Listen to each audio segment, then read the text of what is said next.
Good evening, everyone. Welcome to the April the 6th council meeting.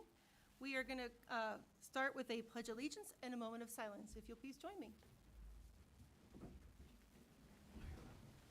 I pledge allegiance to the flag of the United States of America and to the republic for which it stands, one nation, under God, indivisible, with liberty and justice for all.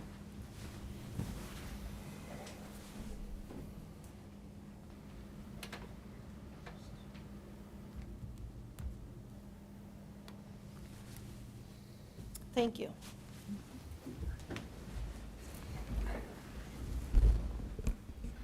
Ms. Chucky, would you call the roll, please? Yes, Mayor. Mayor Velardo? Here. Vice Mayor Evans? Here. Ms. Russell? Here. Mr. Mitchell? Here. Mr. Redmond? Present. Ms. Chamberlain? Here. Mr. Haskins? Here. Thank you. Well, if you could see the audience, you would see we have a full house tonight, and that means that we're typically doing something fun, which we are. We're going to start our meeting this evening by swearing in a new police officer. So Chief Mills, if you would come to the podium.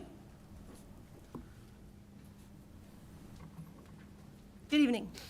Good evening, Mayor. Let me go ahead and have our new officer, Tanner Williams, come up, please. And I'll need Mr. Manier, unless you would like to administer the oath of office. Mr. Manier can, He's going to drink real quick. Okay. oh, he is. So that gives me a moment to kind of give a little bit of background here. As council is aware, we have done a very robust selection process. It's a very important task. Probably the most important task I have as chief is picking the right people to work for the Milford Police Department. So as I've told many, with Tanner, I'd never met him before this, but I'd heard his name a bunch. A few years ago when we gave a test, a lot of the troops are asking, did Tanner take the test? And he didn't. So this time when they asked, I said he did. And then it was every couple weeks, how's Tanner doing in the process? And Tanner had an early lead, and he maintained that lead. He actually finished in first place. So by the time I got to meet him and Chief Mahan got to meet him, we were both impressed, as were Mr. Doss and Mr. Manier, who were part of that selection process as well. So the first item of business for tonight is for Mr. Manier to administer the oath of office. And then after that, I have a couple of emblems that I will be issuing to Tanner and explaining what they mean. But first, we'll have Mr. Manier administer the oath of office.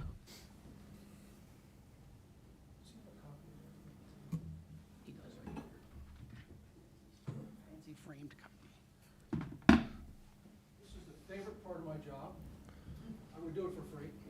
This is by far the most favorite part of my job, swearing in people to work for the city. Raise your right hand, repeat after me. I state your last name. State your name. I, Tanner I think I Mitchell. have enough practice. I, Tanner Mitchell Williams, Promise and swear to support the Constitution of the United States of America, promise and swear to support the Constitution of the United States of America, the Constitution of the State of Ohio, the Constitution of the State of Ohio, and the Charter of the Municipality of the City of Milford, and the Charter of the Municipality of the City of Milford, and faithfully, honestly, and impartially and to faithfully, honestly, and impartially discharge the duties of full-time police officer discharge the duties of full-time police officer to the best of my ability, so help me God. to the best of my ability, so help me God. Congratulations, Tanner.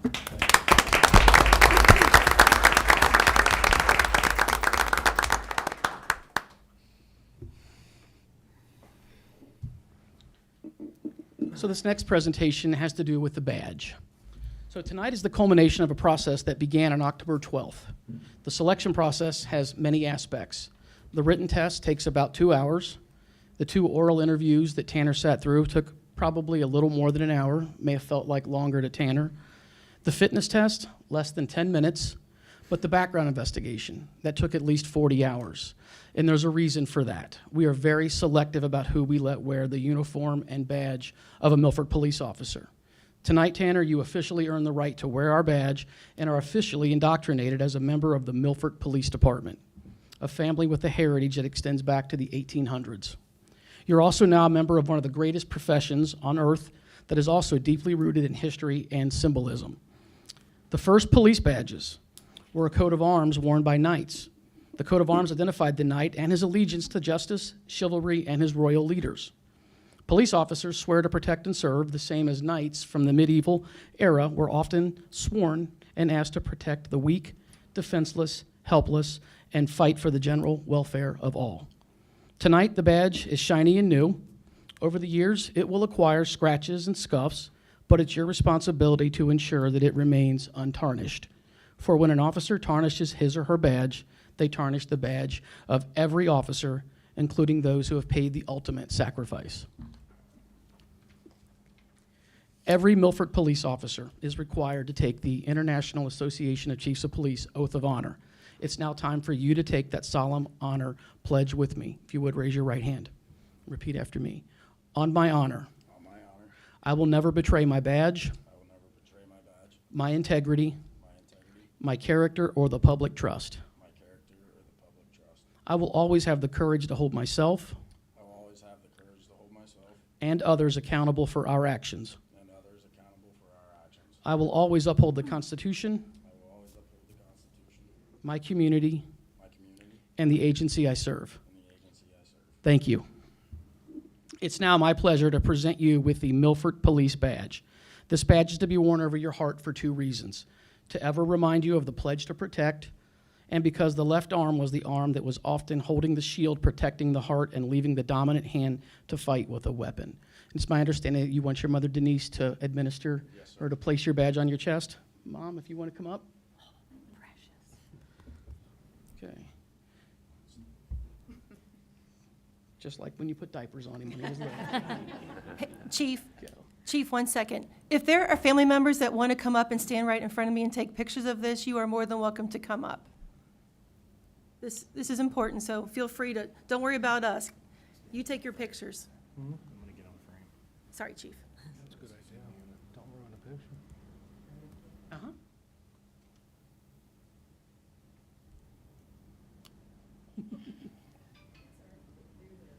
There you go.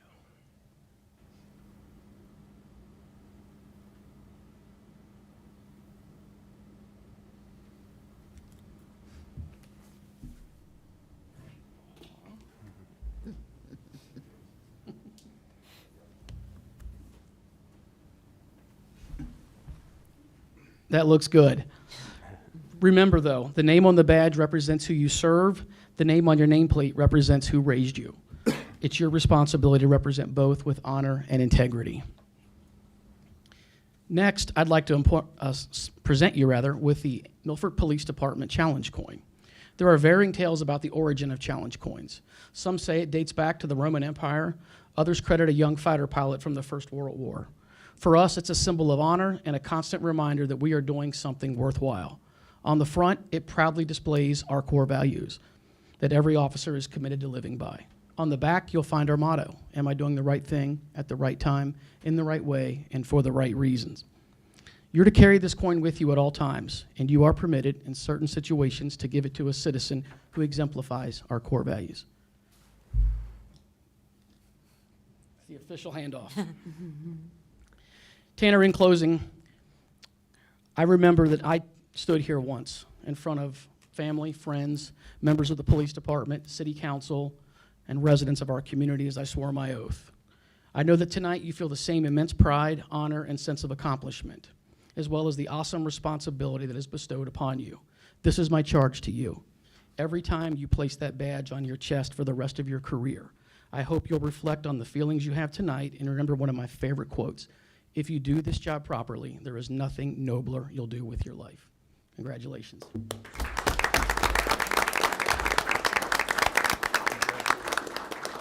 congratulations.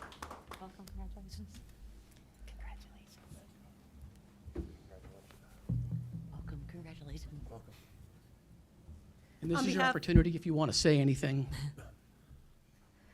I'll just say that I appreciate the opportunity to fulfill my career as a police officer with the city of Milford, and I couldn't be more excited to see what opportunities there are to come for me here, and thank you all. On behalf of all of us, we are delighted to have you and welcome to our team. This is a big deal to us, so we are very happy that we chose you and you chose us. There is one requirement. You are expected to know every single car that we drive, and you must wave to us. If you can figure that out, we'll be good to go. I think that's part of the FTO process. So. Thank you. Thank you, Officer Williams. I do have one other presentation, but it lacks a lot of the fanfare. The next gentleman I'm going to introduce to you has been through all of that fanfare before. If I could have our new chaplain, Jeff Wolf, come forward, please. Jeff has, over 10 years of law enforcement experience? 15, both as a police officer, a police sergeant, and a police chaplain. He is now pursuing his true calling in ministry and public speaking, but wanted to stay connected in some sense to the service of police work. So I was honored to have him assist us. He serves as a volunteer. It's a non-sworn position. He'll serve alongside Brian Wyckoff, kind of gives us coverage when Brian's not around, or just double those efforts. Chaplains perform a lot of functions. They are sometimes mentors to police officers. They're a trusted ear to not just members of the department, but to the community. They assist us in those awful situations when people are experiencing some of the bad things that happen in life. They have that gentle touch and that way of helping people through those awful moments. And they volunteer at a lot of the outreach events that we do as well. So they're an excellent resource. So I'm proud to bring him on. I will be issuing him the challenge coin as well. You heard the presentation. Challenge coins are nothing new to you, but it's my pleasure to give you the Milford challenge coin tonight and look forward to working with you. And you said you didn't have any words you wanted to say? Okay. He's a professional speaker, but he knows. Nice to have you. Thank you. Welcome. Welcome. Thanks for joining us. Thank you. Welcome. Thank you, Chief.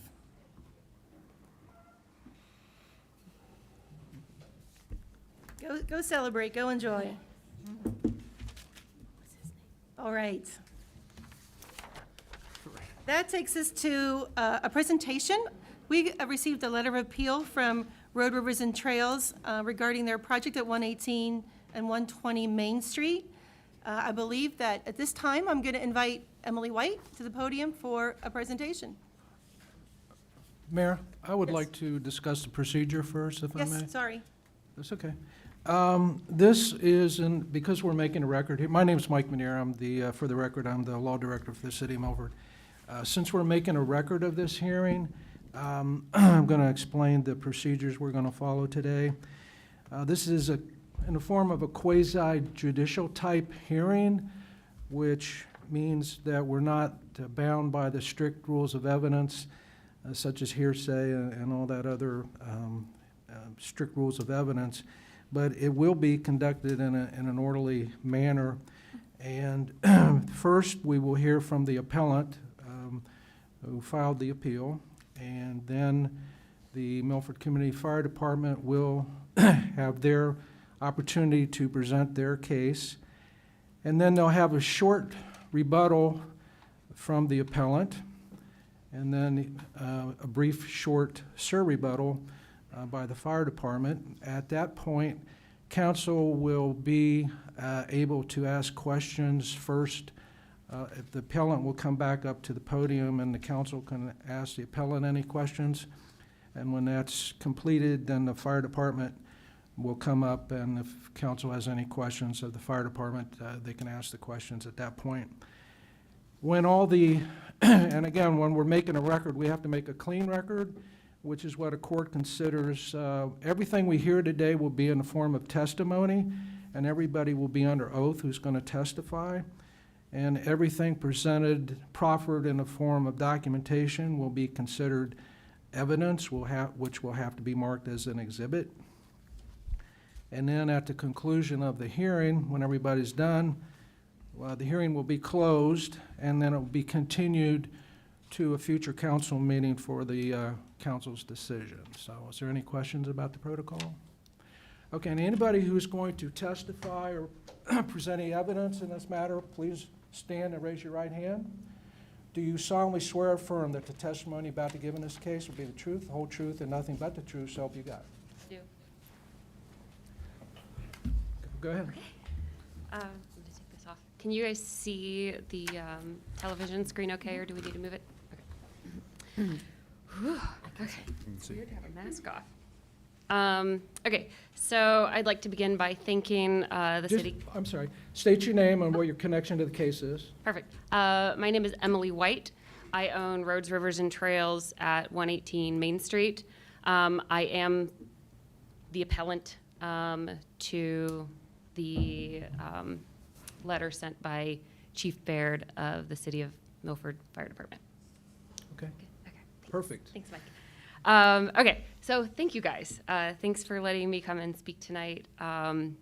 Most of you I've met, but to those who don't know me, I own Roads, Rivers, and Trails in downtown Milford. My business partners are here joining me tonight, my husband, Joe White, and my cousin, Brian Wolf.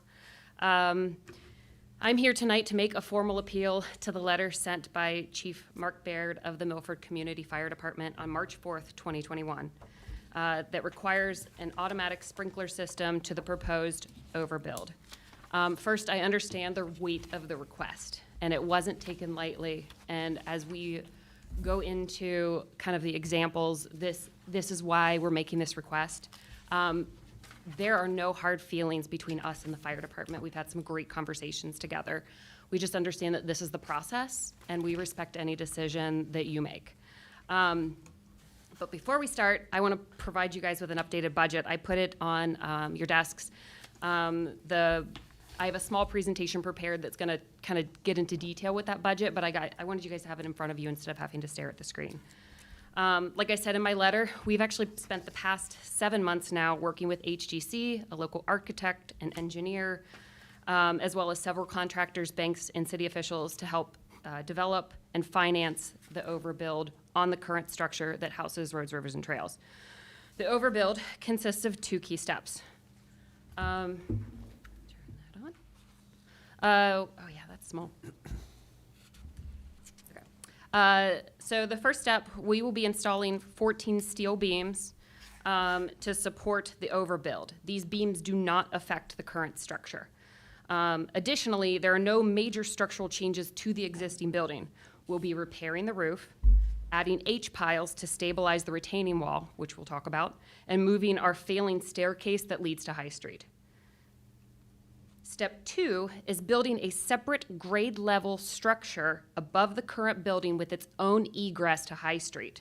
The separation between the 2 buildings, which you can see in white there, will range from 4 feet to 8 feet to account for the street level grade. The High Street storefront, as you see it there, will include 3 parking spots and a ramp for deliveries. The High Street overbuild will be a 4,000 square foot retail space with a 1,600 square foot outdoor patio. Our goal is to not only increase the safety of the existing building by improving the egress to High Street, but also give us additional retail space for future growth to, of course, pay for this proposed improvements. We need money and we need space. So Joe and I met with the city officials a couple months ago. Thank you to Pam if she's here for helping us organize that. To kind of just go over our general plans and to ask questions like what do we need to be thinking about? What considerations do we need to make for the city? This is when we were informed that the zoning code may require us to add a sprinkler system. After this meeting, we reviewed the code, and it seemed that since the overbuild was a separate entity with its own egress, that a sprinkler system may not actually be required.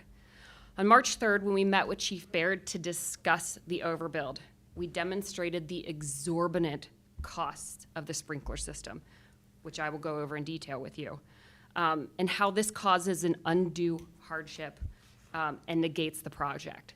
It will shut the project down. Chief Baird replied to us that simply, and we understand that he was in the risk management business.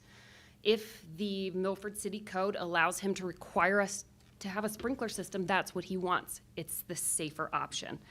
And he didn't disagree with us that the cost was high, and a portion of this cost was due to a lack of city infrastructure.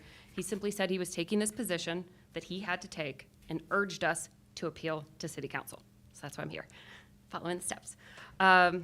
The City of Milford Building Ordinance says that if the structure meets the requirements, we must install a sprinkler system. That is, unless it creates an undue hardship.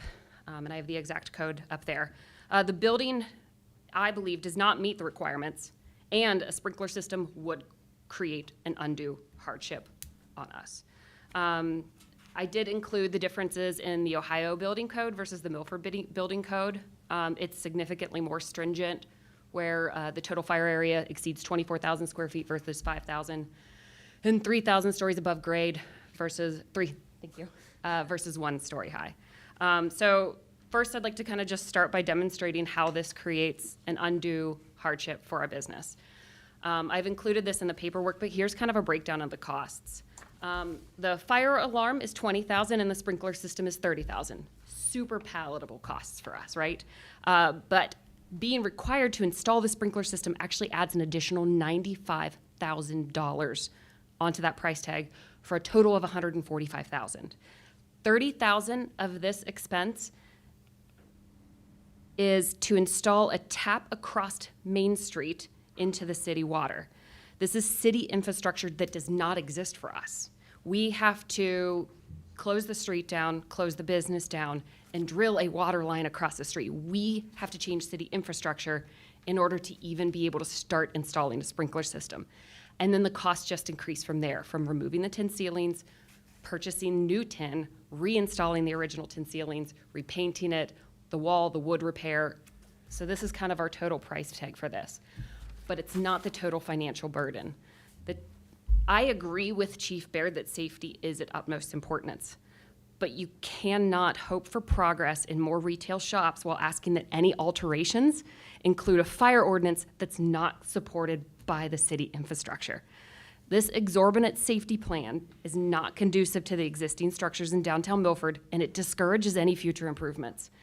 Our total financial burden after closing the store, the loan interest, the management fees, and the cat taxes is $267,000. So, now that I've provided you with the total financial cost, the other paper that I gave you gives you kind of the estimates from HGC, and then we actually worked to get labor quotes and product quotes. So we have updated the quoted line. We're still working on quotes from plumbing, electric, roofing, and demolition, but we are able to get that budget down to $1.4 million if we can eliminate that sprinkler system. We will only get a loan for the appraised value of the building, which is, the appraisal has not been done yet, but the banks are saying it'll be close to $1.2 million. We are within striking distance, but if we are required to spend $140,000 on fire protection, we are no longer within striking distance. This is kind of a make or break thing for us. So now that I've provided you with that information, I kind of want to talk to you about why we wanted to do this in the first place. Reason one, Milford is awesome. That's the reason that you all serve here. We love Milford. It's amazing. We started by looking at different properties. Like, were we trying to be unrealistic by adding on to our current structure? Should we look at the Park National Bank property? Should we look at other properties? But there has been an outfitter in this spot now for 30 years. Nature Outfitters was there 20 years before us. We don't want to relocate. The building is beautiful. It's over 100 years old. It has the original wood floors. It has the tin ceilings. We don't want to alter that. The second reason is safety. That's the reason we want the overbuild. So when we purchased the building in 2010, this is what we inherited, a building that was in disrepair. This is what the current courtyard and retaining wall looked back then. Of course, we obviously, the first thing we did was tore out the trees and the shrubbery. But in 2017, the fire department noticed our failing retaining wall. Working with Pam and Michael, we were able to get a geotech sample that reassured us that High Street was not going to be collapsing into our store. But the restructuring of this wall was going to cost anywhere from $40,000 to $70,000. The crumbling structure that you see there is our current access to High Street. The overbuild not only reinforces that wall, but it moves that failing egress for us. Finally, and more pressing on our minds, is our constant customer service on the busy Main Street. Our staff helps hundreds of customers every year to help load kayaks and install car racks on Main Street, right in front of our store. A single incident would destroy the RRT family and potentially shut our business down permanently. RRT, oh, there it is. Oh, I didn't know that that had sound. Sorry about that. RRT receives an average of 20 packages per day and 400 kayaks per year. The ever-increasing downtown Milford business that happens leaves no parking available for UPS and FedEx. That's really loud. I'm very sorry. This is today on the street. FedEx and UPS were not able to park. They block Main Street in order to unload all of our packages. And then this is us unloading boats. Okay. Wow, that was, sorry. Our proposed investment would move all on-street loading, installs, and deliveries off of Main Street and onto High Street via the additional off-street parking that the project would create. This increases traffic flow on Main Street because they won't be stopping anymore to unload packages, and it lowers the chance of car accidents and the general safety for our employees. Additional benefits. All existing old wiring and gas lines will be replaced to greatly reduce the risk of fire. This is a big one. It will decrease the workload and cost of to the city water processing. The rainwater from our building drains into the city sewers. With the improvements, we're planning to redirect the stormwater towards the designated street drains. Based on one source averaging the annual rainfall, that would make 206,000 gallons per year that we can redirect to the stormwater system. And then obviously more jobs and tax revenue for the city. With the expansion, we expect to hire a half dozen full-time and seasonal staff, and we expect, by the projections we're showing, a 50% increase in sales, which correlates in subsequent tax revenue for the city. Okay, so this past year we celebrated our 10-year anniversary. As stakeholders in the Milford community, we're looking at a long-term solution that satisfies our growth so we can stay where we're at and helps to modernize and care for an old and aging building. If the Milford zoning code, as interpreted by Chief Baird, requires us to bear the exorbitant financial costs of the automatic sprinkler systems, we can't afford the expansion or any of the much-needed updates to make our building and business a safer environment. The code is unrealistic for any small downtown business looking to improve and modernize their space, especially the coveted retail businesses that bring the visitors and the walking traffic. I agree with Chief Baird that a sprinkled world is a safer world, but in this case, perfection is the enemy of progress. I ask that you agree that either the sprinkler system is unnecessary or it causes an undue hardship by hobbling the future of our business. Thank you. Thank you, Emily. May I address you as Mrs. White? How, Call me Emily. I need to be more formal than that. Can I call you Mrs. White? Yes. Okay. Make sure you give Jackie all the documentation you want council to look at. Yep. Whatever you have up here, if you'd like them to see it. And if you want your letter, your original appeal letter, make sure we have that as well. So all the numbers, figures, documentation, give that to Jackie. Yeah, Jackie has everything. Oh, She got good. the original email and then all of the updates I provided today. Good job. Awesome.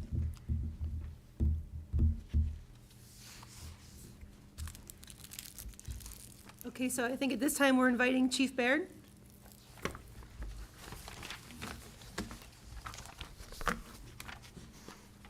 Good evening.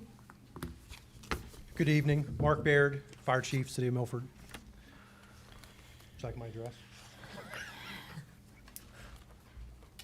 Before I begin my formal remarks, I just want to point out, just for sake of clarity, that this is uncomfortable territory for me, as well as the fire department, in the fact that Mr. White does serve as a member of our fire department board of trustees.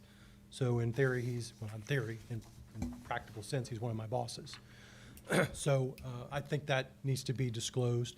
Secondly, I want to, again, off script, point out the fact that Milford Community Fire Department is the agent for the City of Milford as it relates to the enforcement of fire and life safety codes, including those ordinances that are enacted by City Council, this body.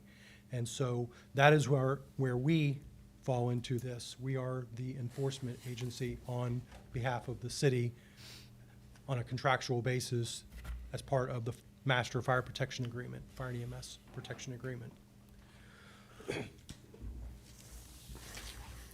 Thank you for the opportunity to comment this evening, and I appreciate the very good presentation. I wish mine had more audio visuals to it, but Milford Community Fire Department responded to a request for information from Mr. and Ms. White regarding the commercial fire sprinkler requirements in the city as they might apply to an expansion of their building, which they've talked about at length on Main Street. I think it's important to note the following. There have been no formal plans submitted for review. We are working completely from a set of informal plans which have been provided to you, I believe, by the clerk of the council, but I am holding them. These were the basis of the information that we have available to work with. And these plans, as you see, point out a basic rough sketch as they gave you a much nicer look at it, as well as the square footages proposed for the improvement. The fire department's evaluation of this was performed on only the conceptual renderings that we were provided by the owner, and that's it. In my opinion, we were asked for a less than formal opinion, would this be needed? So that's the position that we are working from. This was not a formal set of plans that was submitted for approval by the building department, by the zoning department, by the city staff in general, but informal information. Fire Marshal Nas completed a review of the information in a manner consistent with the normal plan review process used for all new commercial projects in the city. Fire Marshal Nas discussed his findings with me, and I concurred with his determination that, among other things, automatic fire sprinklers would be required by the city ordinance for this proposed improvement. Again, less than formal remarks, although we did put them in writing. We were asked our opinion, and we gave our opinion. In my professional opinion, that is different than a formal plan submission. It may or may not changed, but we were asked for what did we think, how did we think we were going to come down on this. After reviewing Fire Marshal Nas' February 16th letter to the Whites, which detailed his review, they requested a meeting with Fire Marshal Nas and me on March the 3rd, 2021. And at that meeting, the Whites introduced into discussion what Ms. White spoke to, the portion of the city ordinance referring to hardship waivers that could be granted by the fire chief or the building code official. And I believe that page of the city ordinance has been provided to you by the clerk. The position of the Whites was that the requirement to install an automatic fire sprinkler system makes their project inviable, and that they desire a hardship waiver to gain relief from the expense of meeting this requirement. They cited several factors, and she's already spoken to them: the building age, the street boring required to extend the fire line, their historical preservation desires, and other items that would drive up the construction cost. In a March 4th, 2021 follow-up email from me after the meeting, I reiterated to the Whites that I would not grant nor support a hardship waiver from the city's fire protection requirements, and a copy of that email has been provided to you. Excuse me.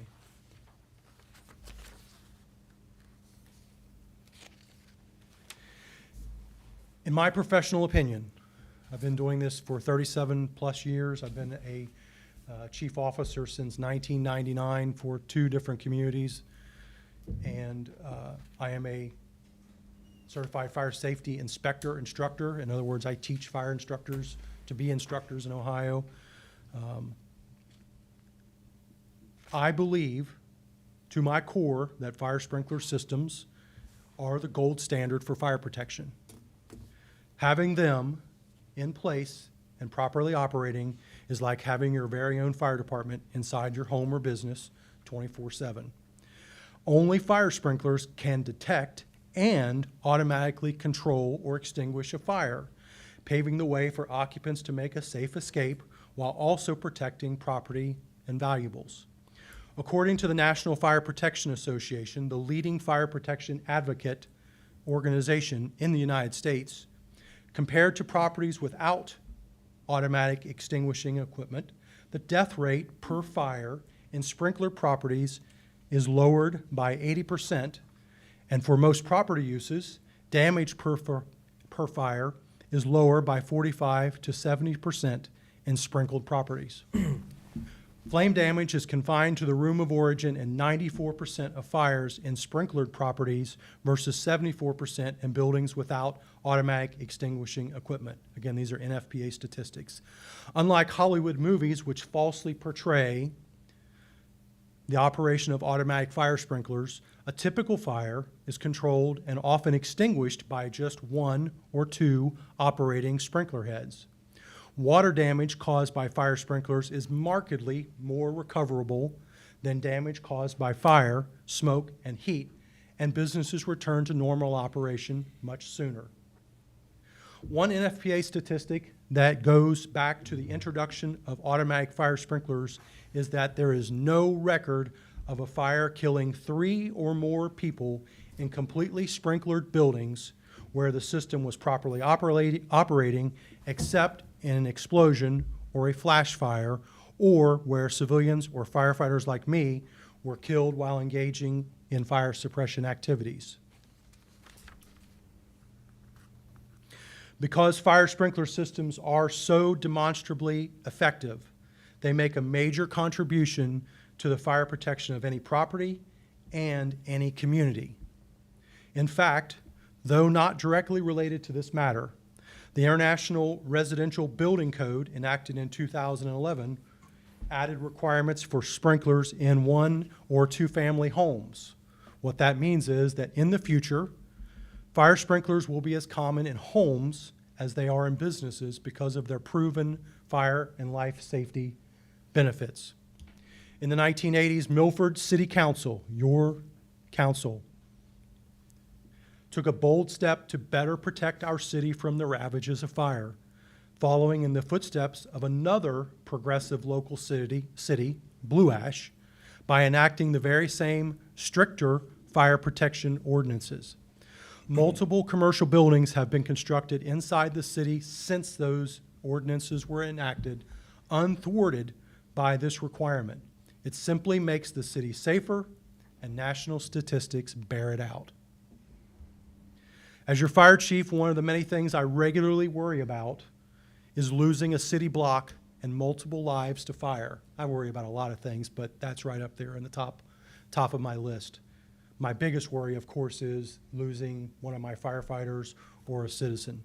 But also in that list is the concern I have, like any chief who has an older downtown district, is losing a portion of or a block of that community and potentially losing lives along the way. There is so much mixed-use business residential occupancy in downtown Milford. I can't ignore it. I have to take whatever actions I can on your behalf, on the city's behalf, to try to protect those occupants and to try to protect the city. Over its history, Milford has had several instances where an entire city block could have been leveled by fire. A recent example, many of you are familiar with this, is the current 20 Bricks site where only firefighting skill and a few inches of building separation kept a large fire in the previous building from spreading to others nearby. When considered in the overall context of commercial development, meeting fire and life safety code requirements is a usual, customary, and reasonable expectation in new construction or when performing substantial renovation to an existing aged commercial structure like this one. It's the cost of doing business. I firmly reiterate that Milford Community Fire Department and I are applying unbiased, professional judgment in this situation.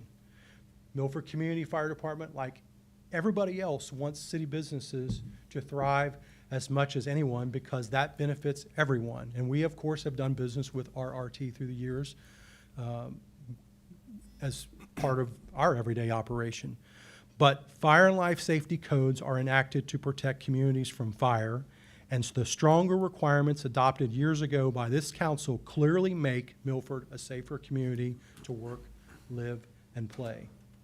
And I do want to point out, and I appreciate the great detail that you put into your presentations. It was very good. they were referring to the street boring that would be required to basically run the fire line or the water pipe that would go over to the sprinkler system. I'm not the expert on the water system, but my understanding is that the nearest suitable water main is the one that runs along Main Street, and that the one that runs along High Street is too small to do the job. Is that what your understanding is? Okay. But I want to point out that, and there's no arguing the fact that it is an expensive prospect, but I want to point out the fact that, again, that in commercial construction, boring the street for domestic and fire protection water is a regularly occurring matter. It happens, it is costly, there's no arguing it, but not every building is built on the same side of the street as where the water main is. And that's just the cost of developing that new business.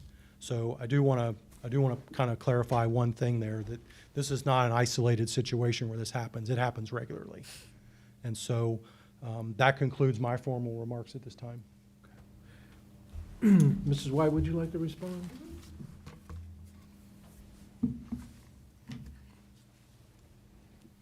Thank you, Chief Baird. Just to clarify a couple of things, the reason why we've given you such preliminary plans is because the project stalled, because of the expenses. The numbers weren't adding up for us. The cost of a formal set of plans is $90,000, and we can't afford to invest that money unless we know that the project is going to move forward. So I appreciate Chief Baird even being willing to have the conversation with us when we were so kind of informally in those beginning stages, because we were kind of looking, when we met with Pam and Michael and the city officials, we were looking for those kind of setbacks to figure out, like, what is this going to cost? I live on Walnut Street. We are not independently wealthy, but we have goals for the future, and we want to make our buildings safer, and we want to do these improvements, but we can't afford the new roof and the retaining wall and all of that stuff without somehow increasing sales. And we can't increase sales without growth. The building is all steel and a concrete brick structure, so it is, what we're looking at is actually a very fire-safe building. It's not residential, we won't have a kitchen, and it does have an open floor plan. I guess I wanted to reiterate the undue burden. If costs weren't a concern, when we were told the sprinkler system was going to be $40,000, we were okay with that. If we didn't have to try to retrofit the existing building for a sprinkler system, we'd be okay with that. If we could tap into High Street and just sprinkle the upstairs in the new build, we'd be okay with that. It's just that number, that $146,000. You see the budget, it throws it up way too high. The only other thing, I did a deep dive into sprinkler systems, and there's a reason that only 3 states thus far have adopted the sprinkler system code into homes, that requirement to new builds, and that's because of the cost. A lot of the anti-sprinkler sentiment is because it increases the cost so much. If cost wasn't an issue, we love the idea of a sprinkler system, and we are in full support of it. And I agree 100% with what Chief Baird said. That's it. Chief, would you have any response to what Mrs. White just said?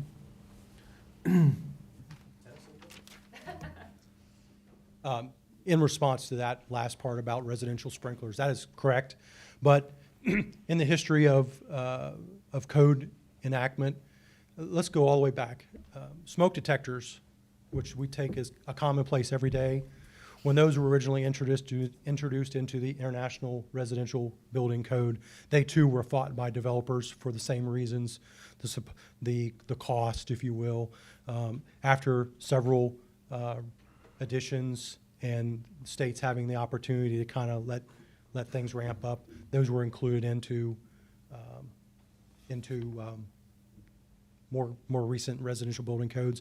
The same way with carbon monoxide detectors now being required.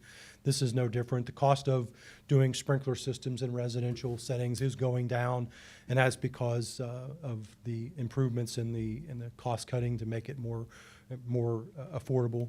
And as one of my mentors said, and explaining exactly what I just said to you, these things take time. And we're really not talking about residential. I only use that as a comparison, if you will, that the professionals believe that fire sprinklers are the answer to a lot of the fire safety issues that exist currently, exist historically. So I just wanted to respond to that. Chief, has anybody, in your experience, has anybody qualified for a hardship, or what would the qualifications be for a hardship? Or is that I've just never too given one in my complicated of a- life. I bet if you talk to the chief building official, he also would say exactly the Yeah. same thing. That's usually something that's reserved for bodies like this to Gotcha. ultimately decide. Okay. I can't speak for Mr. Young from the building department, but I'm going to guess that that's probably not something he's done very much in his career, if at all. Okay, thank you. Mrs. White, would you please go to the podium in case there's some questions council would like to ask you?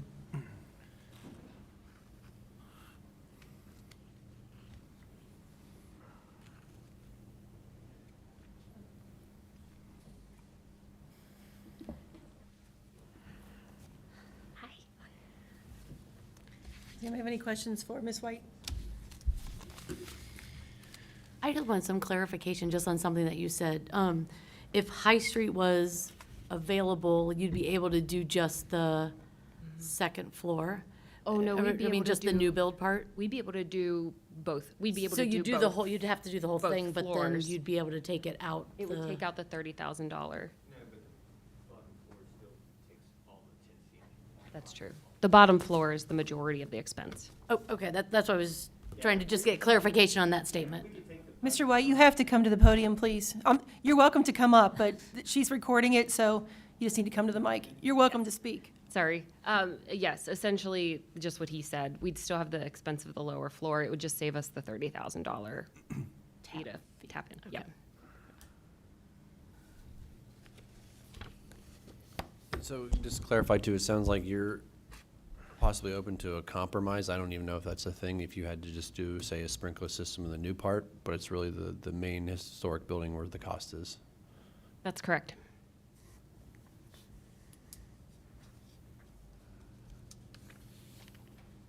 Okay.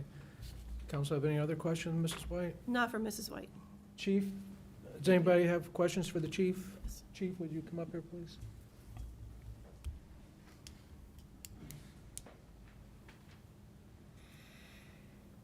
My question was going to parlay off of where you were going, Ben.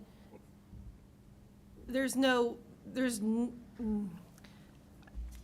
there any way to meet them in the middle, or is it has to be X? Is there any negotiating on sprinkling just the new part, or?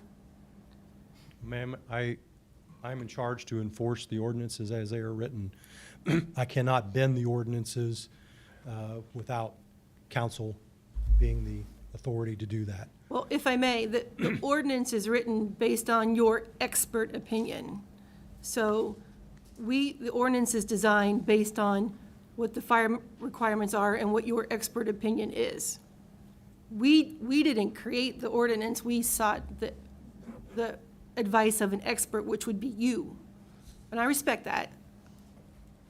I'm just delicately asking, I'm not asking you to bend, I'm not closed-minded to anything, but I just don't feel like, it's like, well, I'm gonna pass on a parking ticket here because I just don't feel like, I think that should be a call that should be done in conjunction with this body.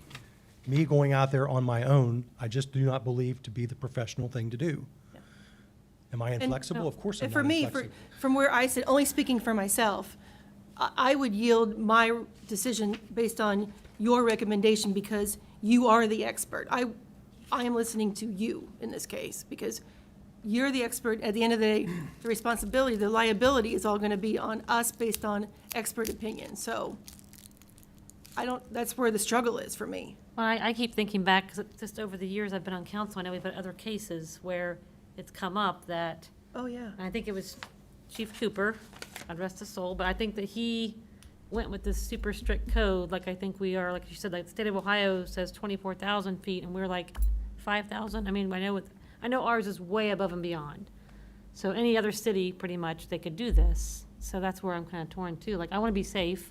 I'm all about safety, but I also feel like I know that we're way above and beyond on that safety I factor. don't know that it's way above and beyond. It's Okay. actually 12,000 square feet is the state.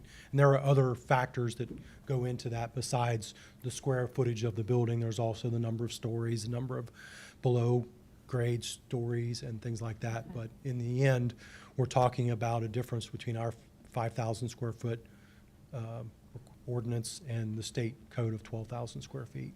Could you explain a little bit more why the city of Milford took such a stern stance when the rest of the state?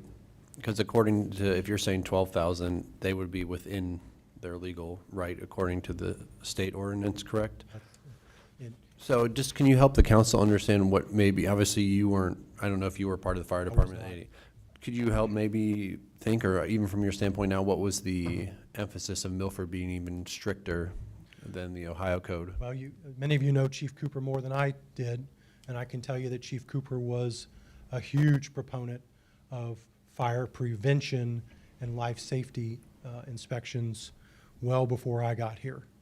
And I'm sure that he was a big part of the enactment of those ordinances. But again, they were not just created out of the clear blue sky. They were a copy of another nearby city.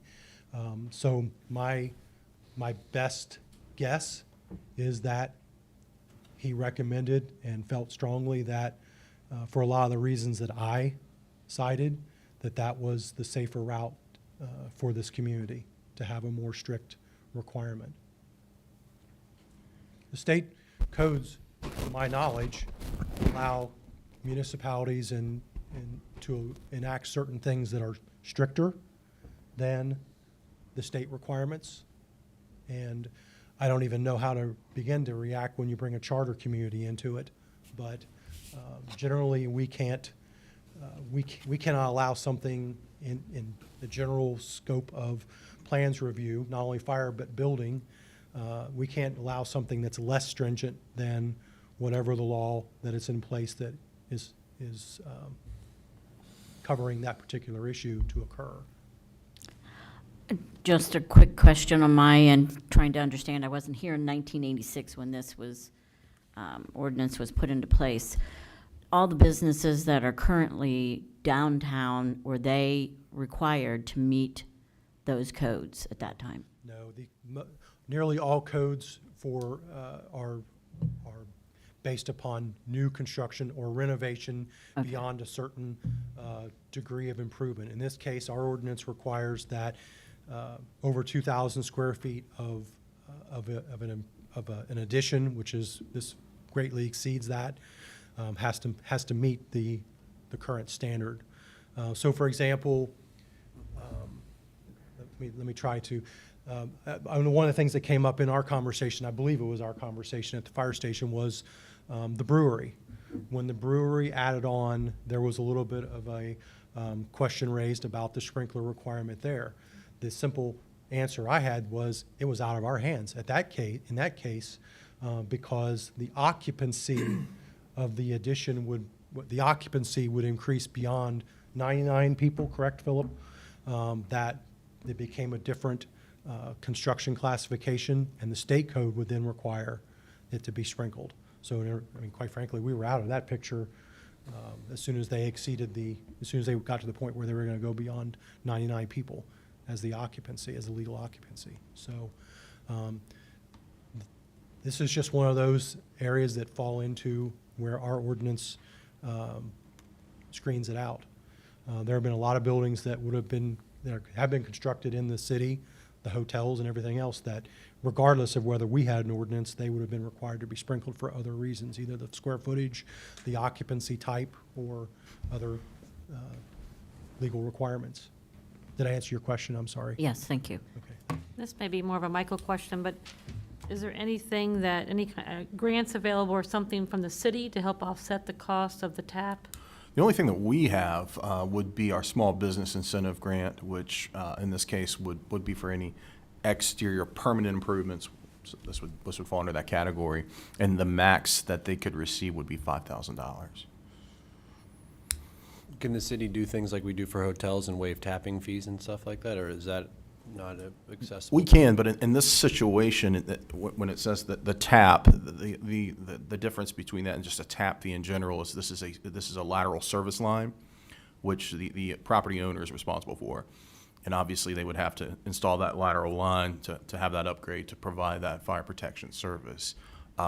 We could look at a tap fee. I'm not sure what the tap fee would be on something like that. Well, actually, it's a service line for fire protection, so I don't think we charge a tap for that, now that I think about it. So I guess the long and short of that, Mr. Redmond, is no. And then I have another question for Chief Baird. So Yes, sir. I respect that you're really sticking to the code, right? That's the ordinance and and you believe in. If the ordinance was written to say 10,000 feet, which they would have fallen under, was it 9,000 something, you would approve the project?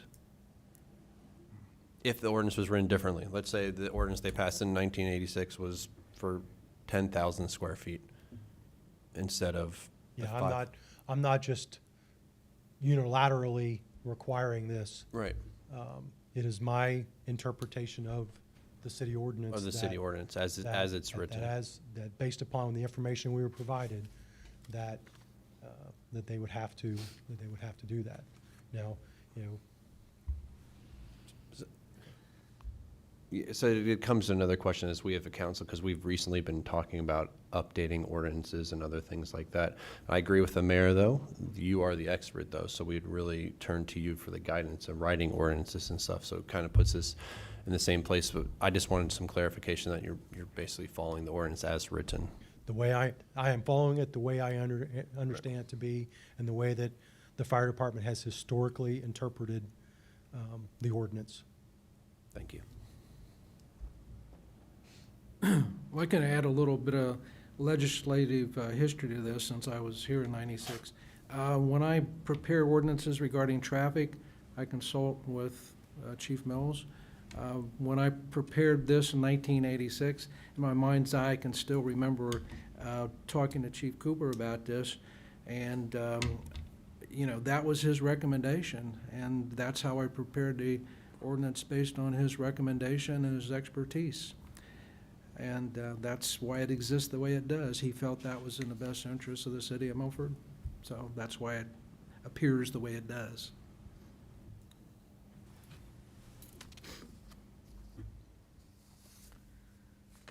Am I allowed to ask Ms. White another question? Sure. You stated during your presentation that you guys were looking at all options to expand your business. If we as a city cannot come to some kind of resolution with you, will you consider moving RRT? Or would you, I'm trying to figure out. I mean, it's definitely been a consideration, but it's the history, obviously. When we opened 10 years ago, we had people coming in on a regular basis. We had automatic business because people knew that an outfitter existed there. And still to this day, we have people that walk in that go, it looks a little different in here. It's a destination. And so it's been a huge conversation for us. We even met and kind of started talking about the Park National Bank property and coming up with a proposal for you. But in the end, there is something that you lose when you relocate, especially something that's been there for 30 years. We would lose business, and it's costly to relocate. Like, even if we could find a building that met our needs, we looked at constructing a building from scratch if we were to do the Park National Bank property.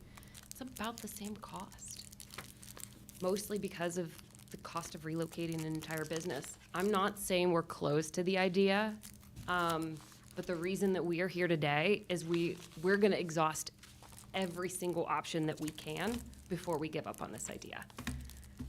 I did want to note, it is 24,000 square feet for a retail space for the Ohio code, because we hired a code attorney and dug in, and that's a whole nother conversation with Mr. Manier. So it is 24,000 for a retail space. It's 12,000 per floor, 24,000 total. I also would like to note that we're kind of considering that we're putting a building on top of a building, and we're just moving it. So if you look at the structures as separate structures, neither one of these meet the requirements needed for a sprinkler system. If we are doing 900 square foot worth of minor changes, removing the stairs, and we're removing the stairs and putting in pillars that's gonna affect the floor a little bit. So it's 900 square feet of changes in a 5,000 square foot building, so we're only making 18% changes. So there, if we looked at the existing structure, we are under that 25% and under that 8,000 square foot number. If you look at it as a separate structure, it does have its own ingress and egress. It's not on top of our building. We're having to build an entire spacer to build an existing structure on High Street. So they could easily be considered two individual structures and not an addition to an existing building. Which is how we interpreted it in the beginning. Can I ask one more question? Just because I know it's really important for you to keep historic and the tin ceilings and everything. Is there an alternative to doing something where there's a separate unit without removing the tin? Like is there any other alternative? So you didn't have that expense, like to do some sort of drop. I know nothing about sprinkler systems. I mean, So- it's still gonna be the full removal of the tin ceiling, and we're gonna have to put something up there because it's just 100-year-old base wood. So it's gonna have to be, we would have to replace the ceiling and the lighting and close the store. And when we pull that tin down, all the merchandise inside is gonna have to be covered. It's a full overhaul. We'll be closed for about a week. And then, so I did write that down. So was your, as far as being closed, because it's a totally separate building, there wasn't any expectation of having to close the store? We'll be closed for 2 days. So the pillars that they'll have to put in to be able to do the overbuild, the steel beams, the structure, they can do that while the store is open. We essentially just condense our store, put up drop walls, and all they have to do is dig into the concrete. We have to be closed for 2 days, 1 day while they put the steel beam structure in, and then 1 day when they start to put the steel, or the 2 days when they start to put the steel beams, Joe knows more about this, the overlay over top. So it's because all we have to do is create those pieces, it's a complete overbuild. So we don't have to close, we don't have to move anything. The dressing rooms stay the same. The bathroom stays the same. Nothing changes except for putting in those pillars. I would plan do for the 3 days because nothing goes as planned. Oh, yeah, thank you. My advice. This whole staff's gonna go on a vacation when that happens. I was just going to add too, I appreciate how you highlighted your awareness of safety concerns by the value that you're adding to the building by updating the electric, making sure that you have a separate loading dock upstairs. We struggle with that at Harvest Market. Everything has to come through the front door.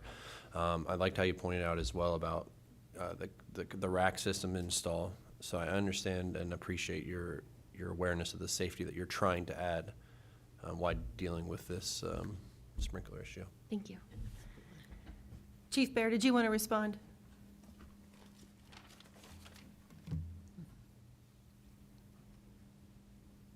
So, once again, I want to point out that what was just stated there about the, paraphrasing, the completely separate second floor. Again, that's not something we would have known. I understand second floor, but from an architectural standpoint, and this is where, if you don't mind, I will call upon the fire marshal just for a minute. The Stafford building at High and Main Street. Help my recollection, but that is actually 2 separate buildings. So, High Street. You have to come up here. Sure. This is Philip Naws, fire marshal, fire inspector for Milford Community Fire Department. So the Stafford building is one building that has 2 separate firewalls in it that made it 3 separate spaces. The ordinance in the city of Milford does not recognize firewalls or fire separation walls. That's where, again, not having and I understand, believe me, I understand the cost of having a set of plans done just to find out you can't do something. I get it. But again, that's one of those that when you have the plans to look at and can see what is going on, sometimes you find ways to make things work. The Stafford, I have a lot of beliefs why it was done the way it was, but essentially that's 3 separate buildings. When they went to do improvements to open it as a salon, there were certain things they could not do, including breach those firewalls. But if you were to climb up on the roof of that building and look down between the parapet, between the walls, you can actually see 3 separate buildings there. Without getting it over my head, the type of architecture that was just referred to could possibly resolve the problem. But again, based upon our understanding of what the scope of the project is, and that they were simply going to build a second floor on top of it, and that would be common space, we had to look at it based upon it being a total. So, close to 9,000 square feet, more than 25% increase in the space. So I just, again, So possibly if, when they build on, it's basically just sitting on the beams, not technically sitting on the building, whatever, like there could be the firewall in between that it would be, I'm not an expert in that area, but again, Possible, maybe. that was not something the building department would have had an opportunity to comment on because the information was not provided, and I understand why the information was not provided.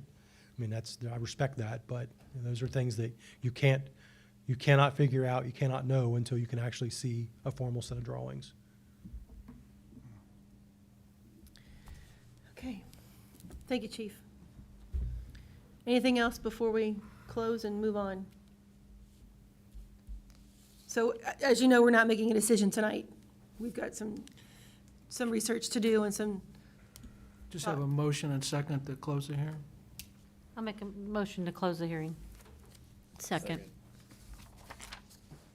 Mr. Mitchell? Yes. Ms. Evans? Yes. Ms. Russell? Yes.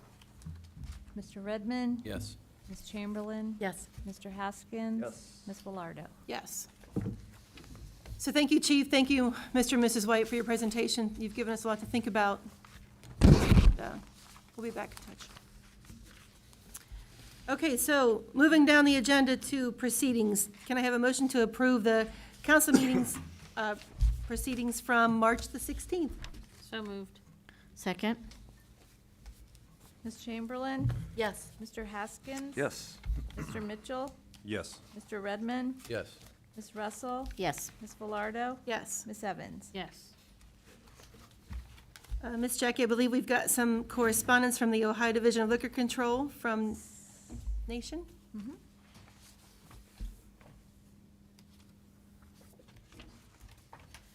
From the Ohio Division of Liquor Control, it is a liquor permit for Nation Milford LLC, doing business as Nation Kitchen and Bar at 203 Mill Street, Milford, Ohio, 45150. Do we want to have a hearing, or do we not want to have a hearing? I make a motion that we do nothing. Second. Ms. Velardo? Yes. Ms. Evans? Yes. Ms. Russell? Yes. Mr. Mitchell? Yes. Mr. Redmond? Yes. Ms. Chamberlain? Yes. Mr. Haskins? Yes. Financial statements, you recently received the finance report from February. Do we have a motion to adopt? So moved. Second? Mr. Redmond? Yes. Mr. Haskins? Yes. Ms. Chamberlain? Yes. Mr. Mitchell? Yes. Ms. Velardo? Yes. Ms. Evans? Yes. Ms. Russell? Yes. Thank you. Okay, this takes us to our first public comment section. If there's anybody in the audience who would like to address council, now would be the time. You just step up to the podium.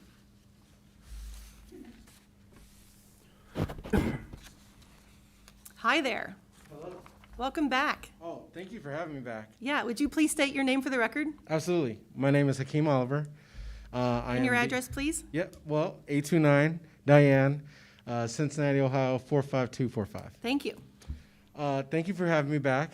I am here because I am hosting our community conversations, Bridging Stories, and I am here to promote that we're going to do another session. So thank you again in April. So Monday, April 19th, will be our first session here.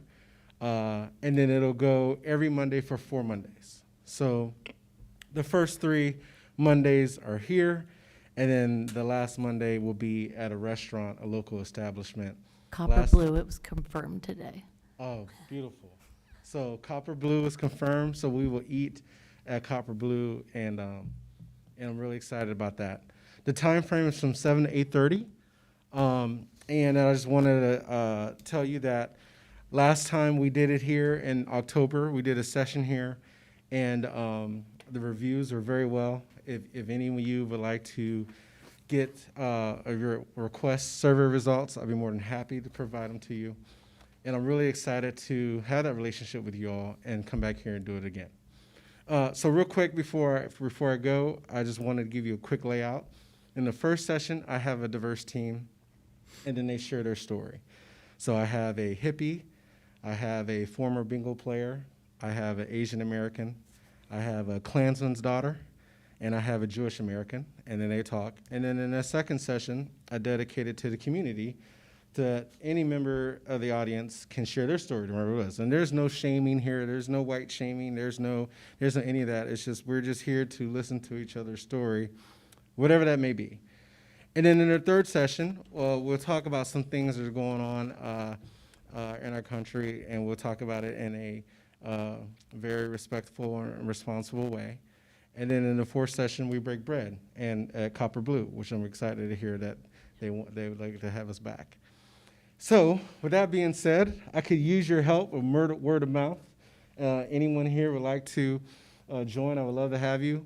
This time, I do plan on doing a little bit more, how do I say, outreaching than last time. I was going to maybe knock on a couple of doors downtown Main Street, see if I can pass out some flyers and or even possibly set up a table at Kroger to have conversations. So I'm looking to do that to see if we can get, now my goal is 15 to 20. I think we got about 18 last time here, which was pretty good. And so I just want you to know I plan on doing a little more promoting. I think we have 7 people already signed up. That's amazing. How do you sign up? We're going to sign up through the website, Okay. the city website, and I believe my lady here, Ms. Jackie Bain, she's the one that's going to accept. We like to have that number because it let us know. That's amazing. Thanks for telling me that. That makes me really excited. But sign-ups is not necessarily a requirement. It's not a necessity, but we're more than happy to take their sign-ups through you. So sign up by calling City Hall Sign up at Call City Hall, at absolutely. 513-831-4192. I love it. Any questions for me, though? Any questions for me? I would say you're welcome to come down to my business on Main Street. I'd be happy to hang a poster for you.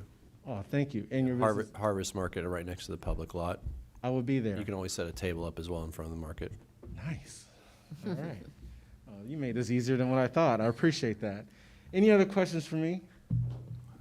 Thank you for having me back. I just want to make you guys proud. And then I'll see you on Monday, April the 19th. Okay, thank you. Thank you.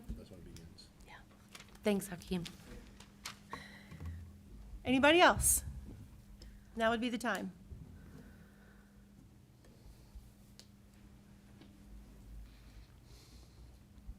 Good evening. Hi.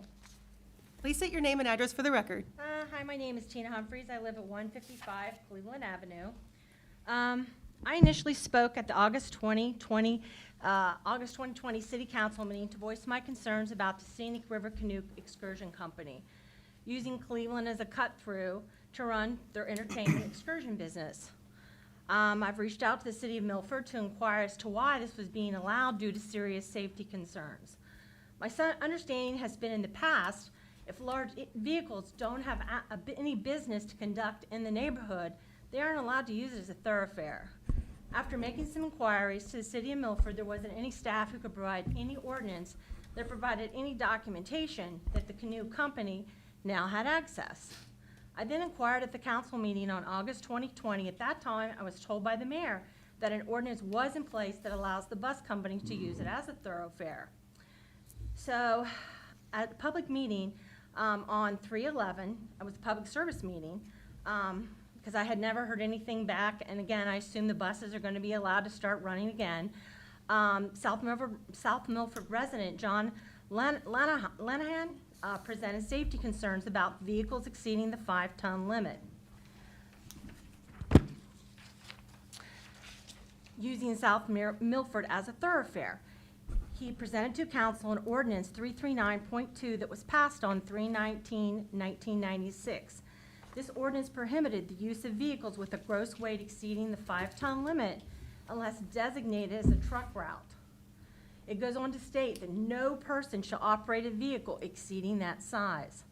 The canoe company was in attendance at that 311 meeting, and Ms. Chamberlain, after some research earlier that day, which I really appreciate you took the extra effort, and she drove around and tried to find some alternative routes for the company.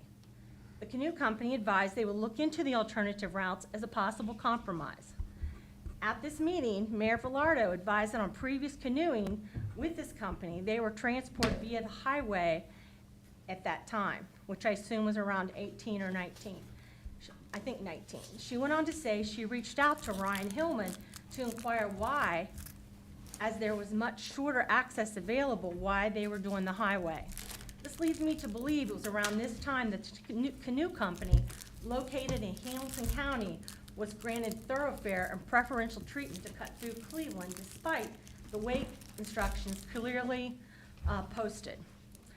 The new season now presents itself, and the issue remains, why is South Milford being used as a thoroughfare by the canoe company?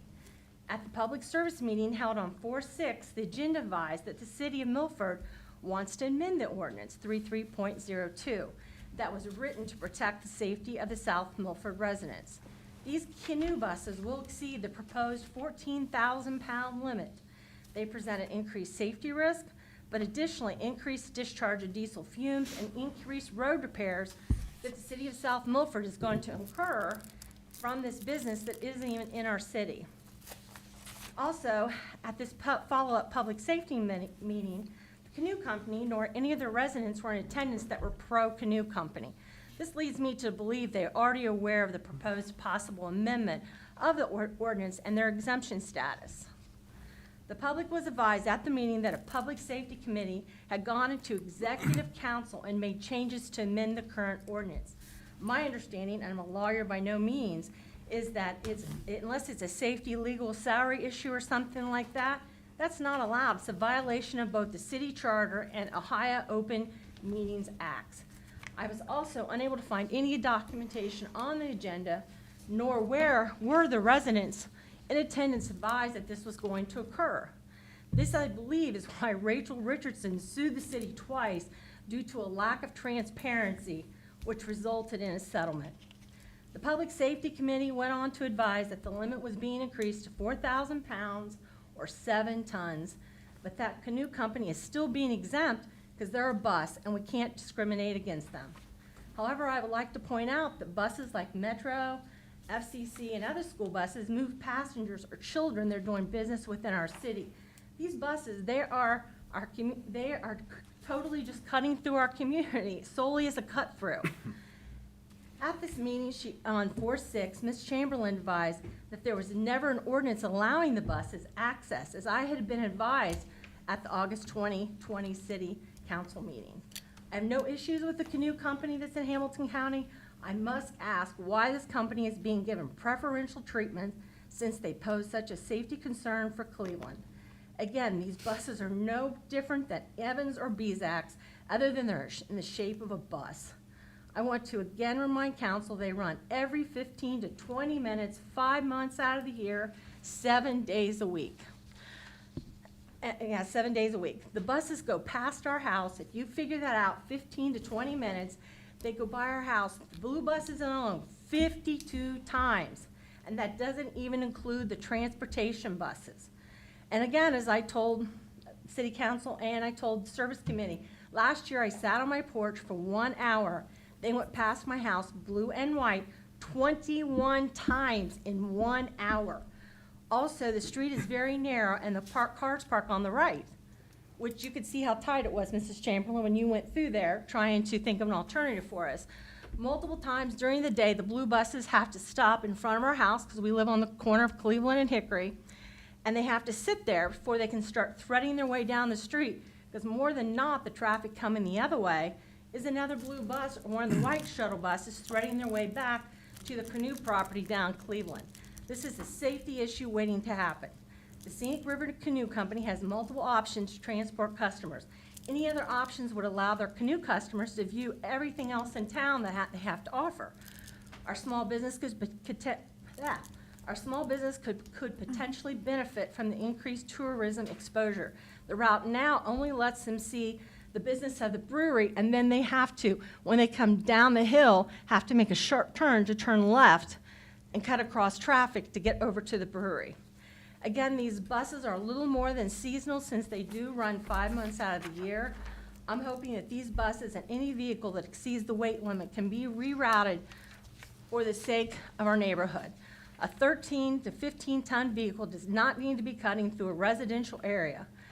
I know it had been looked at that possibly cemetery might be a different route for them, but again, that's just throwing to a different neighborhood, and that's not fair to them either.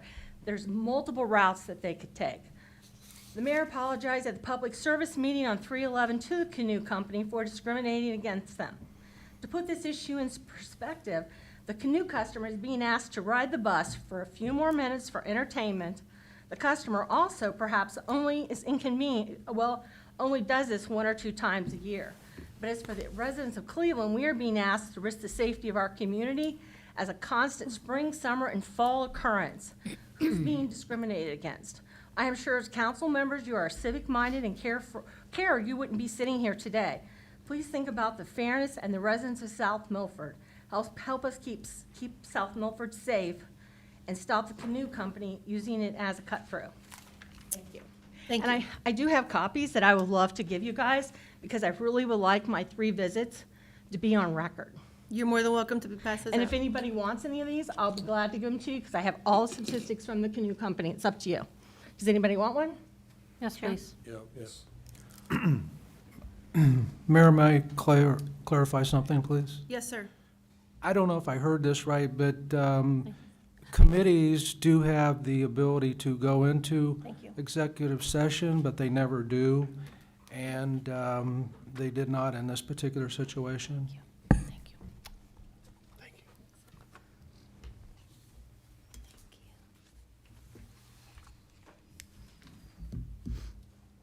Thank you. Anybody else? I'm sorry, what was that, Mr. Menier? I didn't hear that because I was passing those out. I'm sorry. I'm sorry. I'm sorry, I didn't get to hear what you said. I don't know if I heard you correctly. Did you say that the committee went into executive session?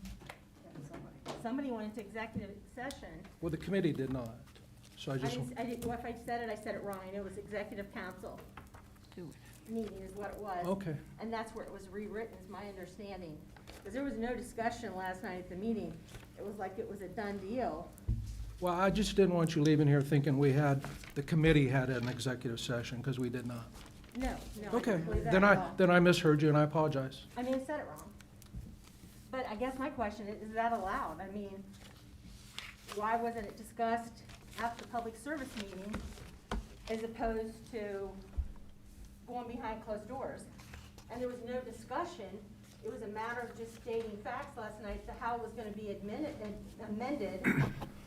and it was a yay. I mean, there was nothing, you know what I mean? It was like, why even come to voice your concern, because it's already been done. And I thought it had to be transparent, and you guys needed to discuss it for the public and the residents to hear. Well, my understanding, it was discussed. The minutes reflect that it was discussed. Was discussed, but you guys had already written the policy. No, that's not the case. You know, I prepare legislation all the time, but it has to go through committee first. And they're free not to come out of the committee. It doesn't have to come out of the committee, but I'm the one that prepares all the legislation. So the procedure there is that when I have something that I want council to consider, like the ordinance we're gonna read tonight about the 14,000 pounds, I prepare the documentation, I present it to council, and then they have to decide in a committee whether they're going to take it out of committee and bring it before council as a whole. But do they have to speak about it in front of the public, though? And Well, that's why they have a committee meeting, So folks like you can come to the committee meeting and give your input. Okay, thank you. But I want to take a little, their transparency. I think council is 100% transparent on everything they do. That's why it goes to committee first.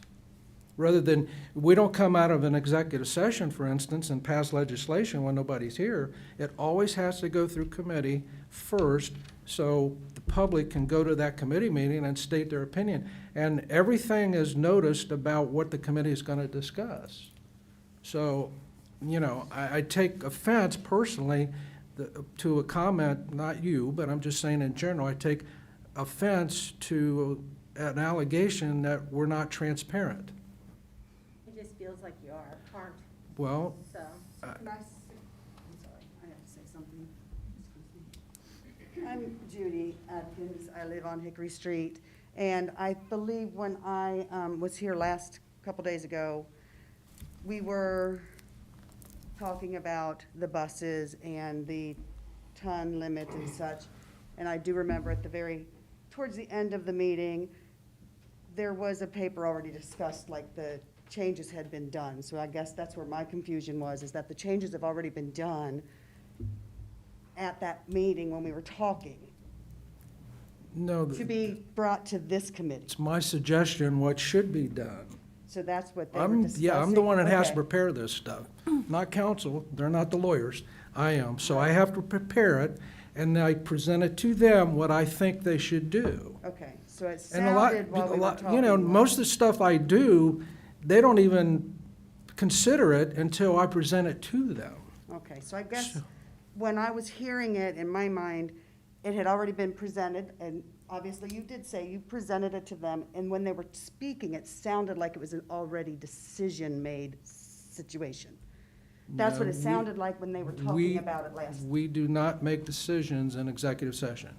We're not permitted to do so. Perfect. It's illegal, and we Perfect. don't do it. Perfect, it just, when they were speaking, it sounded like they had already made the We don't make choice. decisions in committee either. We make recommendations in committee. Okay, I'm just, We're just trying to make sure everybody's understanding of the process. and. Understood. Yeah, and I just want to explain my process Right. is that sometimes when like Chief and I have been, this 14,000-pound thing we're doing tonight, that's been in the hopper for years. And I've been, before this council was, any of these people on council were even here, I've been talking about this. So when Chief and I get together, for example, and we think this is something that we probably should change, and then I make that suggestion to the folks sitting up there, and it's up to them whether they pass it or not. But they don't initiate the legislation. They don't tell me what to do. I understand that. Yeah. It's the past, after you suggested or wrote up the form, is what we understood when we heard it the other day, that it was already something chosen, and it was kind of like coming here tonight to be voted on, was already voted on. Well, I really appreciate your comments, because I wanted the opportunity to make it clear Perfect. that the procedure is, again, the committee just has proposed legislation. Right. And then it can't be passed unless it comes out of committee, and at least 2 members of the committee have to approve it. It comes out of committee, and this is in the charter, which I wrote this section of the charter. Okay. So it has to, rather than just come to council the first night without anybody seeing it, which when I first started working for Milford, that's how it happened. We didn't have committee meetings. All the legislation came to council the night of the council meeting, and it was passed that night. Talk about a potential lack of transparency, that was a problem. So we changed it, so all the legislation had to first go to a committee, where they discussed it, and see, now the heavy lifting basically is done at the committee point. Okay. That's why you don't hear a lot of discussion at a council meeting, because it comes out of committee, and all that heavy lifting and carrying the water was done by the committee, and then it comes to council, who've already read the minutes, they know what the committee's gonna do or suggest, and then it's up to council to either follow the recommendation of the committee or not. So, I understand that. yeah, my goal is to be transparent as Absolutely. possible with the community. I understand that. I understand that. So, yeah. I just But- didn't know where that piece went, because it didn't sound like there was going to be any voting, but now I hear that, yes, this is held. So before the meeting on the 6th, you had already written up the papers.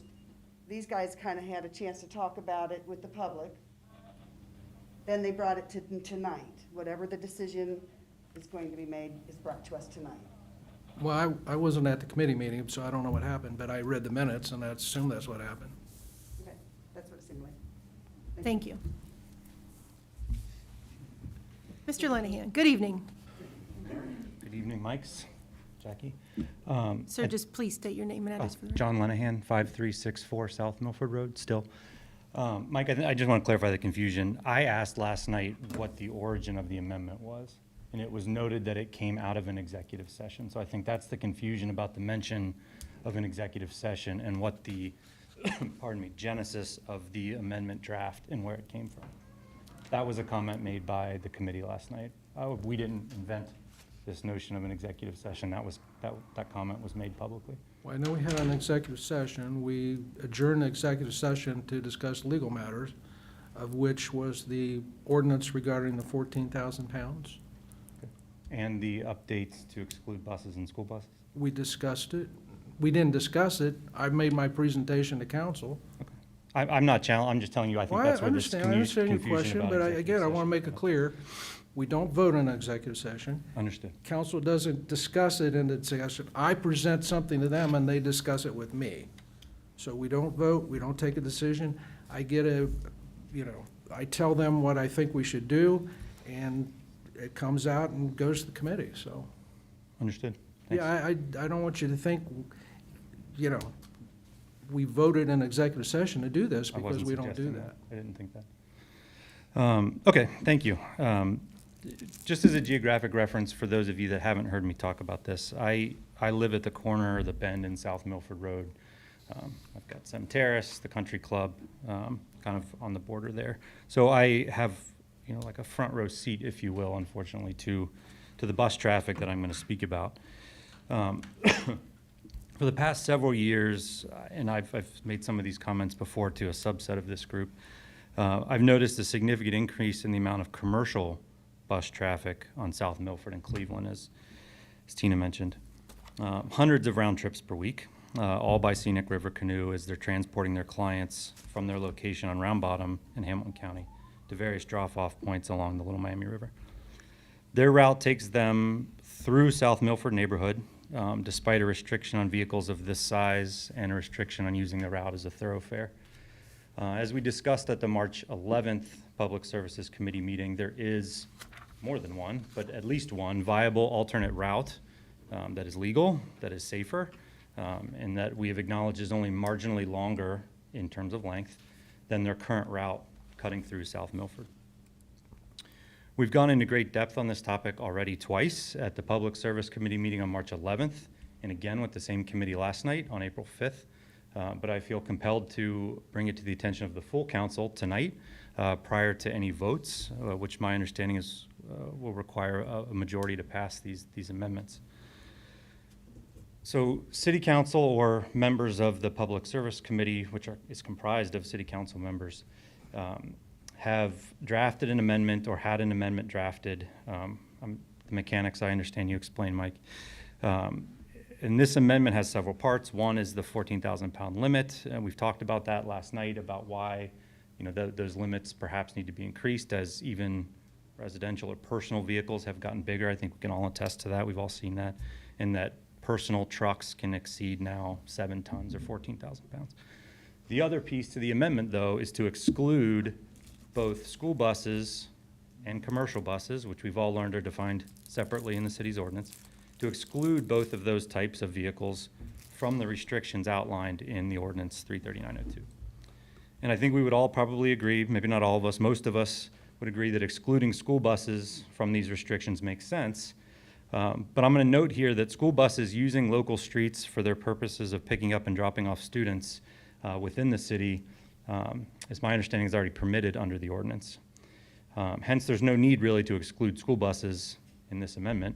But more notably, there's absolutely no reason or necessity to specifically carve out other bus traffic, including those used by Scenic River, in this amendment. And to be very clear with all of you, approving this amendment, I think you all know this, approving it as drafted will permit thousands, not an exaggeration, of unnecessary commercial bus trips each spring, summer, and fall through the South Milford neighborhood when other routes exist that are wider, safer, and achieve all the same objectives for the transport of Scenic River canoe clients. And Ryan, who's here, acknowledged that there are other routes that may be possible and viable and that would achieve their objectives of speaking to their clients along the route. So to be clear and even more clear, this is not about targeting a business. This is not about trying to make their business difficult. This is just about asking their business to comply with the same rules and regulations and not cut through South Milford as they transport their clients, and then their empty buses come rumbling back through the neighborhood on the way back. These buses regularly create what I would call unsafe driving situations on South Milford Road and Cleveland. Because I sit right there and I'm outside in my yard all the time, especially in the nicer weather, I've witnessed multiple near misses between their buses and other motorists, and even between their own buses. Because on that corner, you can't get two buses around the corner without almost coming to a complete stop. Those roads are just not wide enough to support that. And the city school buses, the Pattison buses, don't ever have that situation where they are coming in opposing directions in the mornings or the afternoons. My kids ride those buses, or did last year. One afternoon, I found myself behind one of their buses heading home. I was heading home, traveling south on South Milford Road. And as I was following the bus, I noticed that the width of the buses doesn't even fit within the lines on the road. It doesn't fit within the yellow and white lines on the road.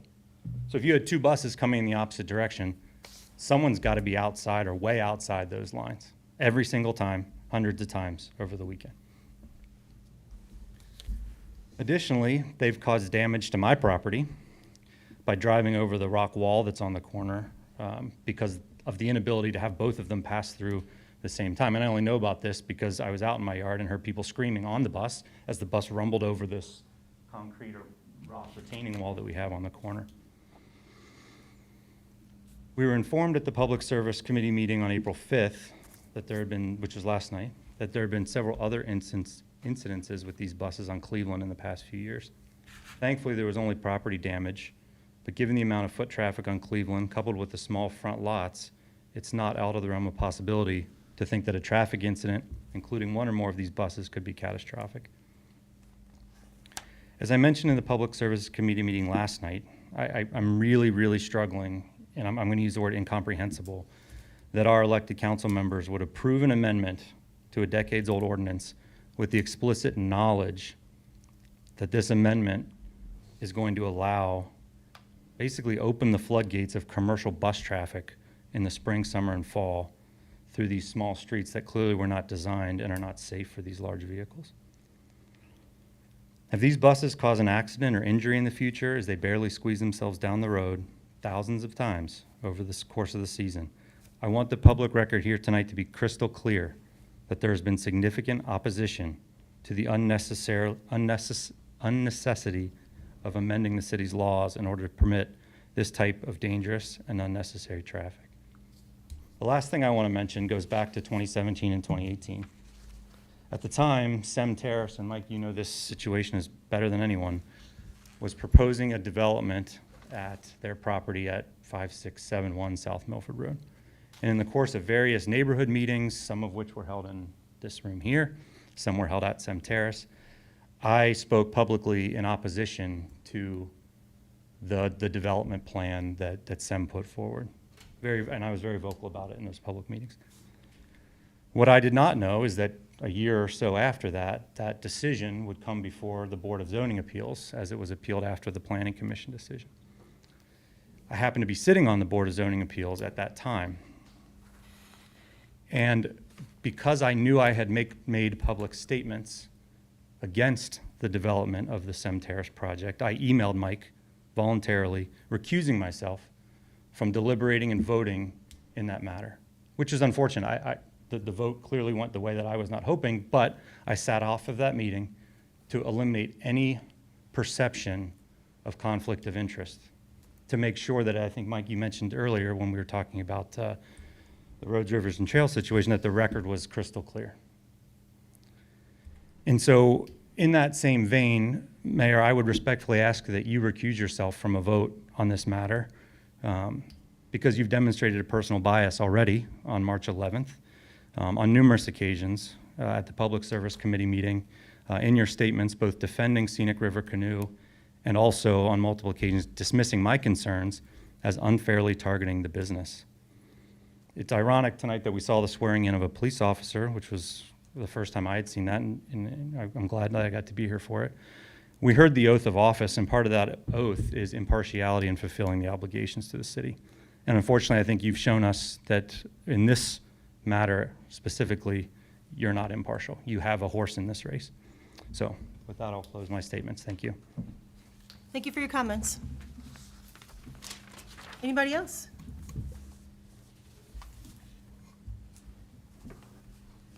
Good evening. Hi, Scott Humphreys, 155 Cleveland. I live with Tina. But, you know, they've all come at this as from a legal point of view. But one of the things I want to stress is the safety that's going on here. The canoe website says that they're leaving every 15 to 20 minutes. You know, they're going one way. That means they have to come back the other way every 15 to 20 minutes. And if you do the math, that's every, 8 to 10 minutes, they're going up and down Cleveland. Anyone familiar with South Milford or Cleveland, they know the families there, the kids that run up and down the sidewalk, the people that walk their pets. If one of those kids should run out between a parked car or a pet get off its leash, that bus, according to the National Association of City Transportation Officials, a bus going 25 miles an hour will take 85 feet to come to a stop. In addition, we've got the residents of Sim that like to walk the sidewalks in there. Their faculties aren't the best. If they don't see and hear that bus coming, they could walk out in front of one. But, and aside from that, we've proposed alternate routes that would take these buses down Main Street. And wouldn't Road, River, and Trails like to have busfuls of people that kayak and canoe go by your store on a regular basis? The fire chief, the police chief, they're all concerned with our safety. Why can't council be more concerned with our safety?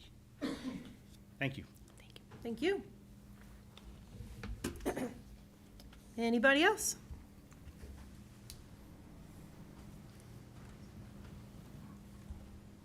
We did, in that packet, there is the bus site there that tells you the statistics of, you know what I mean, and how he's just not quoting it off. I mean, he's actually got the website that gives you the scenario of how fast a bus is going and how long it takes to stop. And I think that's very important. I mean, 85 feet is a long way to go, and the speed limit is 25 through there, so.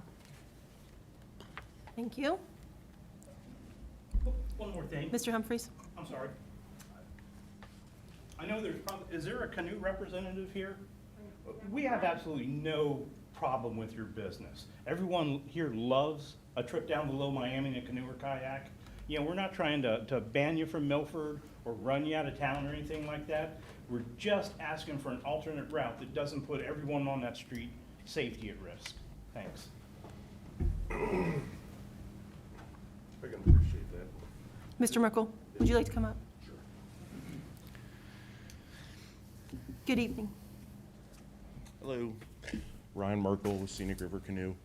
Need my address or anything? Sure. Sure.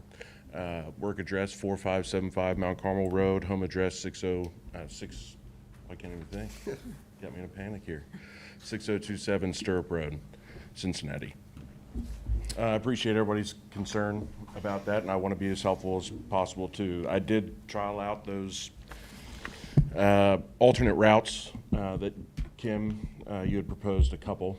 So I did check those out. They do end up being quite a bit further than just a couple minutes one way. It's much longer, the turnaround time of one of those buses. As far as the safety is concerned, and where this has gotten to, I know last year there was a lot of traffic. There was a lot of traffic from us, and that was basically in large part because of the coronavirus, and I had to double the fleet to accommodate 50% capacity in the buses. So right off the rip, this year you'll see, even at full bore, you'll see 50% less traffic from both my buses, both the big and small buses. I was also asked to try to come up with a compromise, and I'm not sure if that's still on the table or not, but I had intended on proposing going just one way with my traffic and then coming back the longer route, which will still slow us down, but not nearly as much as the proposed evacuation of our current route, the route that we've been using for 30 years, me 15, but even 15 before that. That would, compared to last year, reduce the traffic by 75%. As far as those big buses are concerned, those guys are drive-by CDL drivers. They drive for a living professionally. It's what they do. To date, as far as I'm aware, we've got no citations or anything coming across that road. There have been no incidents, and that's because we make an effort to bury into them that safety's first. Safety, safety, safety. But I understand it, and I understand last year was certainly a straw, that broke the back. Like, it was insane how much traffic there was. But I'm telling you, we had to go 50% capacity on those buses. That means twice the buses or half the business. I had to pick up as much as I could, and it just turned out that there's going to be that much more vehicle traffic. But going back to normal, now that we can pack those buses, we're not restricted to 50%. Again, immediate 50% reduction in traffic, and then if we go one way only, one way two, long way back, it looks like 25% less traffic. Thank you, sir. Yeah, no problem. Okay. Anybody else? All right. That will close out the public comment section. Moving on to standing committee reports. First on the docket is Safety Services Committee. Mr. Redmond. The April 5th Safety Service Committee meeting minutes. We called to order at 4:35 by Kyle Mitchell. Present were myself and Mr. Mitchell. Lisa Evans was excused. Present was City Manager Michael Doss and Administrative Assistant Jackie Bain. Visitors were Ms. Robin Balowinski from McCormick Trail, Milford, Ohio, and Mr. Scott Humphreys, Milford, Ohio. Proceedings, Mr. Mitchell made a motion to approve the proceedings from the January 27th, 2021 Safety Service Committee minutes. I myself second the motion. An ordinance amending section 351.17 of the codified ordinances of the City of Milford regarding parking and storage of vehicles. Mr. Doss presented information regarding RV parking. The city put out a survey to the resident citizens for feedback, which has been shared with the committee. Mr. Mitchell and Ms. Evans also did some research as well and reported their findings back to the committee. This is a culmination of those discussions and the feedback from the survey. This proposed ordinance addresses RV parking and increases the weight to 14,000 pounds. Ms. Balowzinski of McCormick Trail, Milford, Ohio, spoke to the committee regarding the size of vehicles to be stored on residential property. Her issue that she raised was the height requirement for the RV vehicle. This has not been addressed, and what type of fencing that would be put up. Mr. Redmond stated that we need to come back to committee based on this ordinance as it is written now, since it needs to address height clarifications, and the decision we make will affect the entire city. We only had 2 complaints within the city. Most RVs are under 14,000 pounds, and anything over this weight must be completely enclosed or have an accessory building. Ms. Balowinski would like an ordinance that states if an RV is taller than 8 feet, then it is required to be an enclosed structure. Mr. Mitchell made a motion to the table the ordinance for further discussion with the law director regarding the ordinance amending section 351.17 of the codified ordinances of the City of Milford regarding parking and storage of vehicles, seconded by myself. Next on the agenda was the resolution eliminating the state of emergency in the City of Milford due to the coronavirus disease outbreak. Mr. Doss presented information for resolution 20-620 to be resolved by the council for the state of emergency to be removed since special authority is no longer necessary within the municipality based on the advancement of COVID-19 vaccinations, social distancing, mask wearing, and an increasing herd immunity. This would also provide us the ability to receive federal funds in case of a FEMA disaster/local state of emergency. The committee agreed to make a recommendation authorizing the law director to draft a resolution eliminating the state of emergency in the city of Milford due to the coronavirus disease outbreak. Second. Ms. Russell? Yes. Ms. Velardo? Yes. Ms. Evans? Yes. Mr. Redmond? Yes. Mr. Mitchell? Yes. Mr. Haskins? Yes. Ms. Chamberlain? Yes. Mr. Redmond would like to review at the next Safety Service Committee meeting the crosswalk situation that was brought up in our last council meeting regarding the crosswalk at Ohio State Route 126-US Route 50. There being no additional business, Mr. Mitchell made a motion to adjourn the meeting at 4:55 p.m., seconded by myself. Thank you, Mr. Redmond. Public Service Committee, Ms. Chamberlain. Thank you. I called the meeting, this is the Public Service Committee meeting minutes from yesterday, April 5th, 2021. I called the meeting to order at 5 p.m. Present were myself and Ted Haskins and Amy Velardo. Present from staff was City Manager Michael Doss, Finance Director Pat Worthland, and Administrative Assistant Jackie Bain. Visitors were John Lenahan, Tina and Scott Humphreys, and Judy Atkins. The committee approved the proceedings from the March 11th, 2021 Public Services Committee minutes. On the table was discussion about an ordinance amending section 339.02 of the codified ordinances of the City of Milford regarding use of local streets. I presented information to the committee for the discussion of the proposed ordinance 2021-81. There was discussion regarding operating a vehicle exceeding a size specified in section 339.03 or exceeding a gross vehicle weight, GVWR, of 14,000 pounds upon any street in the city other than a state route, except those local streets designated as a truck route and marked as such by appropriate signage indicating no through trucks. Mr. John Lenahan discussed that buses, whether they be yellow or blue, commercial or school, still exceeded 14,000 pounds. Additional information in the regarding the proposed ordinance was also discussed in length, including trucks, metro buses, and being consistent. The safety of the Scenic River canoe buses was discussed. They have been using that route since 1999, and there have been no accidents involving their buses since 2017. Just 2 incidents. I believe a trailer had fallen off in 17 and then hitting of a tree. More discussion regarding the safety concerns on Cleveland Avenue followed, along with the policies that will apply to the city of Milford and not just 1 or 2 streets. Tina Humphreys on Cleveland Avenue discussed how this has to do with scenic bus canoes and previous discussions at meetings. Scott Humphreys pointed out that it is not only is this a legal issue, but also a safety issue to be cutting through, and there are signs posted stating a 5-ton limit, no through trucks. The Scenic River buses travel every 8 to 10 minutes on Cleveland for 6 to 8 months out of the year.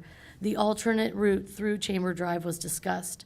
Mr. Humphreys had copies of the web addresses for his statistics, which he handed out to each committee member. Mr. Doss discussed how the ordinance only allows the additional pounds for vehicles dropping off and delivering and conducting businesses within the city. It does define the school buses as exempt and also buses as being exempt. The ordinance is still not allowing those commercial trucks to go through that area. It is only carving out and defining school buses and buses. I added that this is an ordinance across the board. Cleveland Avenue is a through street that connects Round Bottom to Milford. Judy Atkins brought to the committee's attention how the heavy trucks and buses will erode the roads over time. Mr. Haskins would like to move forward and at least take this to council for debate and discussion. Ms. Velardo agreed with Mr. Haskins. We have an ordinance before us to go before council. I agreed and read the following to be discussed with all of us. today at our city council meeting. The committee agreed to recommend that the law director draft an ordinance amending section 339.02 of the codified ordinance of the city of Milford regarding use of local streets. Can we just Second. discuss? Well, we'll second it gonna- and then we'll discuss. Oh, okay, is that what We we can do? still discuss. Okay. Yeah, because you're not, We're not, We're not voting. voting on it. We're not voting. right, Just- we're not okay. voting. We're Yeah, just reading it into yeah, the record. right. So second. Was there a second? Yeah, I did. Mayor seconded. Who made the motion? Kim did I Okay, read. Okay, at a committee. thank you. Ms. Evans? Yes. Ms. Velardo? Yes, Ms. Russell? we're not voting yet. It's just. Yes. Mr. Mitchell? Yes. Mr. Redmond? Yes. Mr. Haskins? Yes. Ms. Chamberlain? Yes. So now we're gonna have a You can have a- discussion. yeah. So now we would like to formally discuss this as a council of the whole. I think this is a really important issue that needs to come out of our committee, but discuss amongst all of us, and all of us vote on this, because it affects the entire city. Ted, did you want to start first, or? Sure. You know, when this all first started, the first thing I did was I went and I looked at the ordinances, and then I went and I looked at the signs on Cleveland. And I kind of got the impression that the spirit of the signs and the ordinances, although the wording was a little different and it was a little off, was that we were trying to reduce the large type vehicles that weighed over maybe 5 tons to come down that street, that it was a residential street and there were better options for those trucks or buses or anything that's carrying something heavy that weighs over a certain amount to go a different way. It was safer, and people have made a lot of very good examples and pros and cons both ways. And anyway, I thought that's what the original ordinance did, and the signage as well. And then throughout these discussions, we tried to find some better ways. In the end, I'm against the current ordinance that's gonna come before us tonight. I think there's a better way to go, and again, it has nothing to do with the scenic river canoe excursions. It's just a matter of big vehicles over a certain tonnage needing a better way to go. I think for those buses to come down, it would be bad for the street itself. I think it would be bad for the taxpayers that live on those streets.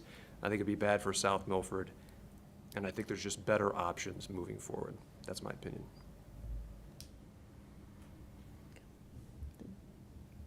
I can do my, these decisions do not come lightly at all. I have spent hours looking up buses, safety, as well as driving around our city and listening to concerns. We can't discriminate against a company, nor can we legislate in favor of a company. We can't make ordinances for one neighborhood or one street either. All decisions that we make affect our entire city. Mike, Mr. Manir, I would like for you just to clarify some things for all of us. As our existing ordinance is written, if a school bus, church bus, metro bus, shuttle bus was picking up or delivering passengers anywhere in the city using a non-truck route, would this be okay without changing our ordinance as it is written now? No. So like Only school buses would be permitted. so a church bus couldn't deliver people to Valley View for a hike? A church bus is the same as a school bus. Okay. Okay, so, A metro bus would not. What was your other example? well, so if a full-size bus wanted to go to Valley View, take a group of garden club women to Valley View, and they were using a non-through truck street, because they're using a business in Milford, a destination, would they be allowed to do that without changing our ordinance? And they're not stopping to pick up or drop off on Cleveland. Right, but they're going to a business. Right. My interpretation is they would be permitted. Okay. And buses. Permitted. And everything's permitted at SIM to drop off. SIM's buses are permitted. Well, that's the only way they're gonna get to the Deliveries. Sims. Right. So I'm just clarifying though. Because I my just- hang up too was the concept of the cut-through, right? It's not about, to me, it's fine if a bus wants to drop someone off, a school bus, UPS, the garbage truck, right? They come into the city, they do business, they drop off, they pick up, and they leave, and that's fine. Where in this case, it was all about cutting through the city of Milford, and we're not saying you can't cut through the city of Milford. Right. There's just a better route that's safer and for all the other Well, reasons that have because been of mentioned. size, because of size. Right, Like I mean, there's cars a lot come, of so- reasons, and, yeah.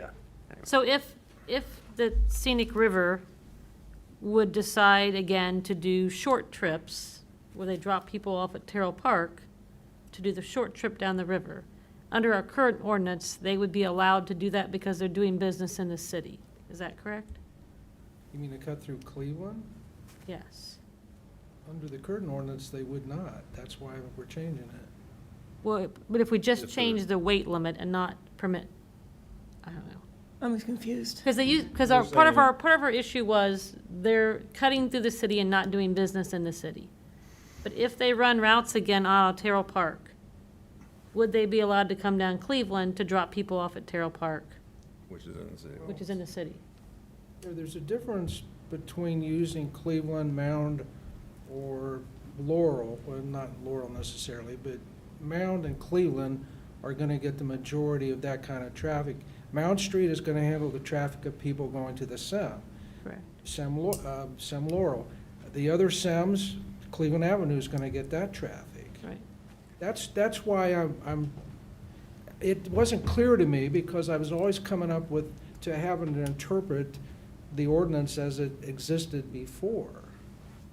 And in my view, the Scenic River Organization was using it as a pass-through, essentially, a through traffic, because they were going from Terrell Park to their place of business, and they weren't stopping along the way. That's why I've drafted the ordinance the way it is, to permit them to do that. But if they stop at Terrell Park, then is that different? Then them going out 126 and not stopping in the city? Different from what? Typically, they leave, correct me if I'm wrong, but they leave Scenic River, like this past summer during the pandemic especially, and they would go out 126 to the Winter Club area and drop off. So they didn't make any stops in the city of Milford. But previously, and maybe I'm wrong again, but previously they would do some short trips or tubing trips where they would drop people off at Terrell Park in the city of Milford. Does that make a difference in any of this, I guess, is what I'm saying? Because then they technically are doing business in the city. Well, that's what I had to interpret, that's why I'm changing it, because it wasn't clear. Okay. You know, you can argue that Scenic River is using it through a pass-through, which is not permitted, or you can argue that we interpret it such a way that, like you are pointing out there, they're doing business in Terrell Park. Sometimes, not all the time, okay. Here's That's where- why everybody's confused. Here's where I keep getting stumped, and I keep coming back to, and I know I've said a bus is a bus, but, so if Patterson Elementary School buses are allowed to come through Cleveland, not every single bus is stopping and opening their doors, because some of them are picking up in Clartoma, East Milford, up 131. They're still coming through, they're not opening their doors, they're just coming through to get to the school. And then you have other school systems that are coming through to get to, that are transporting teams, volleyball, basketball, what have you, that are coming from Anderson, Turpin, that would traverse through. Are those buses not allowed now to come on our street? Are we saying that the only school bus that is allowed to go on our street is a bus that's going to Patterson Elementary? Is that what we're saying? That, this is why I want to have this discussion, because that's why I'm asking about a bus if one to go to Valley View, or Right. an athletic team, if they're Or the heading to the Jesuit park. retreat. If they're heading to the park on Garfield. My distinction is, pardon me, my distinction is a bus operated non-commercial, like a school bus, a church bus, and a commercial bus. That's the distinction that I can think can be legally made. The difference is not necessarily who they carry or what color the bus is, but whether it's commercial or non-commercial. So what we're doing tonight to make it clear what council is being asked to do by this ordinance, if you pass it, is to make that distinction so I know and the police department knows that commercial buses are allowed to go through South Milford. That's what we're talking about. Or any no-through truck street. Exactly, not in the just- city. So it's not just South It's not Milford. just South We're Milford. voting for any street in the city of Milford that would be a Center, no-through pick a truck. street. Right, right. So, because we can't just arbitrarily make an ordinance just for the benefit of Cleveland Avenue. We have to think about all the other streets. But clarify, though, it does say in the ordinance, it's about signage, too, when there's a sign that says no through trucks, right? But So- that's a truck, not a bus. Right. That's So, what we're talking so I about. guess, let me play on that. I mean, there's a big difference between school buses and a commercial business. What I'm hearing from the citizens is that they are concerned about hundreds, right? Is that what we're saying? 100 trips a day? A school bus will never do 100, even with sport teams and other things coming, there will never be that much frequency. And that's where we're debating right now and getting on is the commercial nature. So, I mean, I think there is a difference between buses. Well, Like a commercial bus and a school or church bus or a garden club bus. Yeah. I mean, again, that's not gonna be 1,000 garden club Correct, that's buses what I was trying to get cruising that. through. Yeah, What is that's the- not even arguable, but the point of it is the city has the ability to post no-through trucks pretty much any place in the city if they want to do that. That's the city's ability to do that. Now, we had this comes up all the time. It's cyclical and predates all of you sitting up there, but, we had an issue with Evans using that as a passenger for dump trucks. That's commercial. I know it's not a bus, but it's a commercial dump truck. They're not allowed to do that. But I think we have to make a distinction, in my view, and I'll argue this as long as I can, that school buses, non-commercial buses, which are carrying children or people going to church, et cetera, et cetera, et cetera, can use any street in Milford that they want. We have to decide whether they're going to allow commercial buses, and if we don't want a commercial bus on a certain street, then we can decide to put no-through streets there. So, So as the ordinance is written now, it does say it's exempting commercial buses, is that what I see? The new one? The new one that we're possibly gonna vote on tonight, that said school buses as defined by section 301.35 and buses defined by that as well are exempt. Well, the way it is written, and that definition, what the last one, the latter definition you referred to? Yeah. That means all buses, Yeah. commercial and non-commercial. Are all exempt. Yeah, that definition defines all buses. It doesn't mention commercial or non-commercial. That's my interpretation as the distinction. So it seems like that's where we're getting to the nitty gritty is then Absolutely. defining the commercial buses versus all buses in an ordinance. If the new ordinance passes, then all buses of any kind, description, commercial, non-commercial, that fit those definitions will be allowed in any street in the city. We can't regulate state Not, routes. but not a metro bus. What's a bus? Bus. Under the definition, it's a bus. Carrying 9 or more people. You'd have to read the definition, but Well, how does the no-through sign come into play? Council comment, sir. well, that's why it's expressly exempted from that. Okay, I'm ready to vote. Well, Well, we can't vote yet. I think making buses, school buses, I think we definitely need a distinction between commercial and non-commercial. I think I have it in my head now. Yeah. Okay. Do you want to finish your report and then, or is Well, anybody? well, no, I agree with all the safety concerns and I agree with the traffic and all that increase. And I think that we need a distinction. So for me, I'm not for the way that this ordinance Right. is amended. So when Well, it's you- read, you can vote accordingly Yeah. when. Yeah, we can't carve out a special exemption for Cleveland Avenue or Mount Correct. Avenue or Laurel Center or Forest or whatever street you want to pick in the city of Milford. We can't carve out a special exemption for them. Whatever we do this evening is going to have to apply to all the All streets streets. equally. So I guess if it comes down, if we're talking about the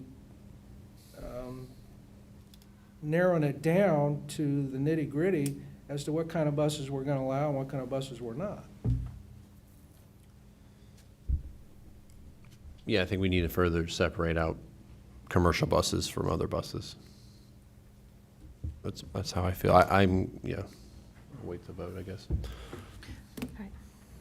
Finish your report. Do cart buses run to Sounds? Does anybody know? Yes, they do. Yes. Claremont Senior Services? Yes. But they're smaller. Are cart buses commercial? Yes, They are? sure. Well, and that was kind of Business. what I was like, in the new ordinance, it says, Going to Jesuit retreat, it's business. no person shall operate a vehicle exceeding the size specified in section 339.03, exceeding a gross vehicle weight of 14,000 pounds upon any street in the city other than the state route, except those local streets designated as a truck route marked as such by appropriate signage indicating no through trucks. Drivers of such vehicles may deliver, pick up goods or property not located on such designated routes, may provide services or visit commercial establishments for the purpose of eating, refueling, conducting other necessary business, provided such commercial establishment provides adequate off-street parking to accommodate such vehicles. Either So, providing a service. right, so I see that as a cart bus is Wow. providing a service. I agree. But, you know, even Evans Landscaping, if they're delivering a dump truck full of mulch to somebody on Cleveland Avenue, They're allowed. even though it says no through streets, no trucks over 14,000 are permitted to use Cleveland to deliver that mulch. They are not allowed to go from their place across the river, or Terrace Park, to come up through Cleveland to deliver a load of mulch to my office. So that's the difference. And that, I changed the language to that to make that clearer than before, Yeah. I think. I think that clearer language sounds great. I just have issue with the bus part. Well, I understand, but that's why I had to put that last sentence in there. Because buses, school buses, are more than 14,000 pounds gross vehicle weight rating, obviously. But, you know, what could be more beneficial to the community than having their kids picked up at some very convenient place in front of somebody's house? I personally don't want my children walking from the top of Cleveland Avenue to down to Main Street so the bus can pick them up. I think it's ludicrous. I just wanted to say, I live in South Milford. I live on Laurel. I live at 55 Laurel Avenue. I have lived there I lived on South Milford for 2 years, 2 doors down from Mr. Linehan. I have lived in my current house for 15 years. Cleveland Avenue has always been a thoroughfare. I mean, a main street, traffic going through continuously. Matter of fact, we've even had the police department put up double stop signs to stop the traffic from going through. Not to stop, but to slow people down. We've even put bumps or whatever there to slow the traffic down. I have seen the buses come through from the Canoe. They've always been to me, and I used to walk, I've had 3 dogs, I've walked my dogs, I've walked that neighborhood. I've never had an issue with the Canoe place coming through the neighborhood. I just never have. I mean, they've always been very respectful. They don't come through, they don't speed. Matter of fact, when there was an issue where they thought there was going to be, there was a speeding problem, the owner of the company came and he sat there to observe. Matter of fact, I asked him what he was doing, and he said, we've had some complaints that we're speeding through here. Our guys are speeding. I just want to see for myself. I mean, and then, kind of address that situation. So I appreciated him being proactive. He, again, is being proactive with trying to decrease his trips. He's trying to work with us so he can still maintain his business and operate a business. I mean, I don't know what more the man can do to be able to accommodate our neighborhood. the fact that we live on a very busy street, we've got signs that say 25 miles an hour. I'm pretty sure that they're close to that, maybe 30 when they come through. I haven't had an issue with it. I'm sorry, and I appreciate everyone's opinion and their thoughts, but I've lived there for a long time and I've not had any issues.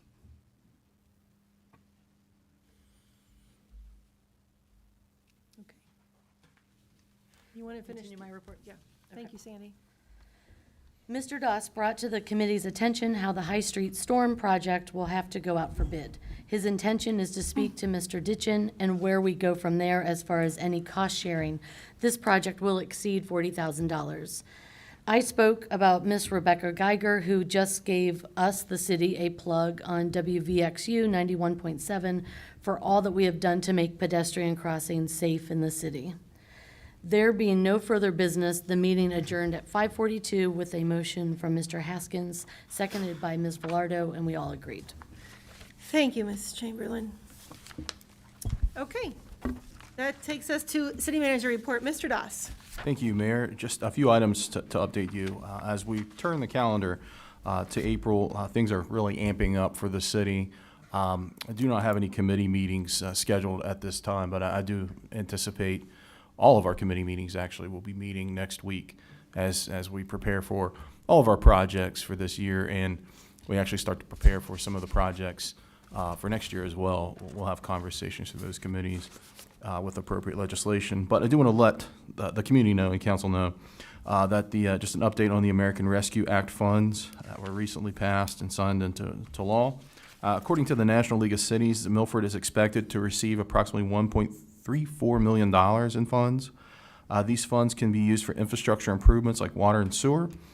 They can offset revenue losses impacted by COVID-19 pandemic and also assist with broadband services. The federal government is still in the process of establishing guidelines for those funds and how those funds can be used. We eagerly anticipate those guidelines providing us with some direction. We do expect to receive those funds by May of this year, and my Public Works Department has already got a laundry list of stuff that we want to do. We've already spent that money, right? Municipal parking lot and outdoor dining area reconfiguration. Do want to let the public know the city does now provide public parking in the 2 lots located at the Old Park National Bank property located at 25 Main Street.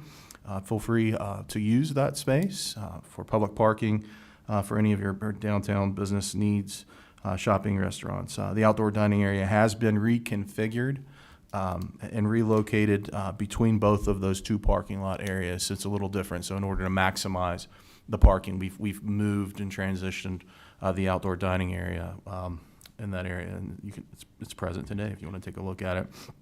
Some spring cleaning items. Loiso Lawn Care will begin landscaping and flower plantings later this week. Do want to let the public and council know that our city tree rebate program, which we froze last year, actually kicked off April 1st, and it will continue through October as funds remain available. There's information on that rebate program on our city website, and we hope to have something on our social media later on in the week about that. Our small business incentive program, which was mentioned a little earlier tonight, is for permanent interior and exterior facade improvements. That program was also froze last year. We're happy to report that we have restarted that program. So any businesses wanting to make any permanent interior improvements or any exterior facade improvements are encouraged to seek application for that. The maximum for that is $5,000 as a $5,000 match. If you have a project that's $10,000, we'll match up to half of that, up to $5,000. And again, that program is also on our website, and we'll also be soliciting that on our social media as well. Again, no standing committee meetings, but be prepared. You all will be hit up for your availability for those committees for next week. Reminders, April 14th, the Planning Commission meeting is at 6 o'clock. Our next regularly scheduled City Council meeting is April the 20th, of course, at 7 o'clock. And do want to let council and the public know that April 24th is our Community Shred Day. Again, getting back to some normalcy, another program they put on hold last year.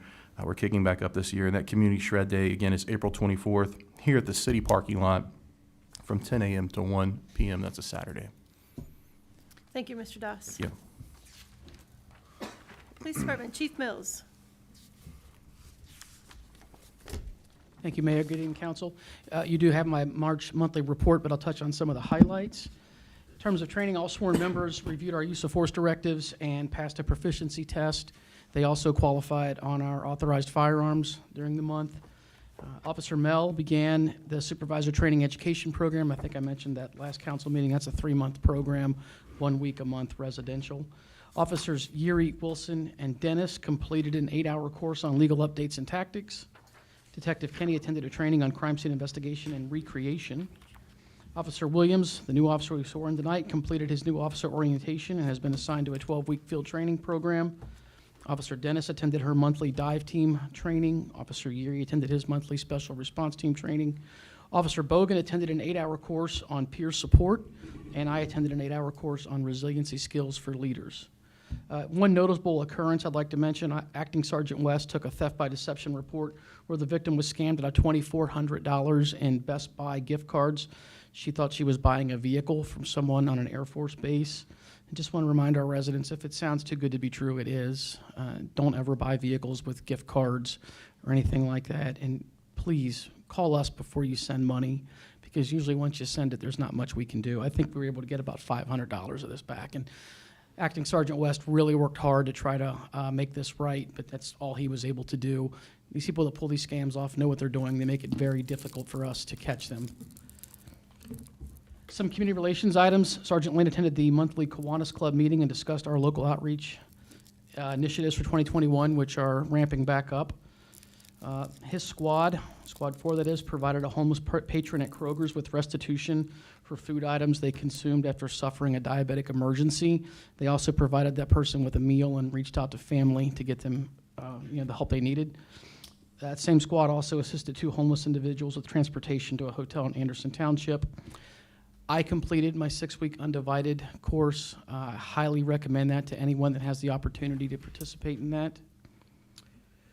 Officers and our partners at the fire department showed support for Caden, a 2-year-old with congenital heart disease, at the request of his grandmother. They did a silent parade last Sunday. You may have seen that post on Facebook.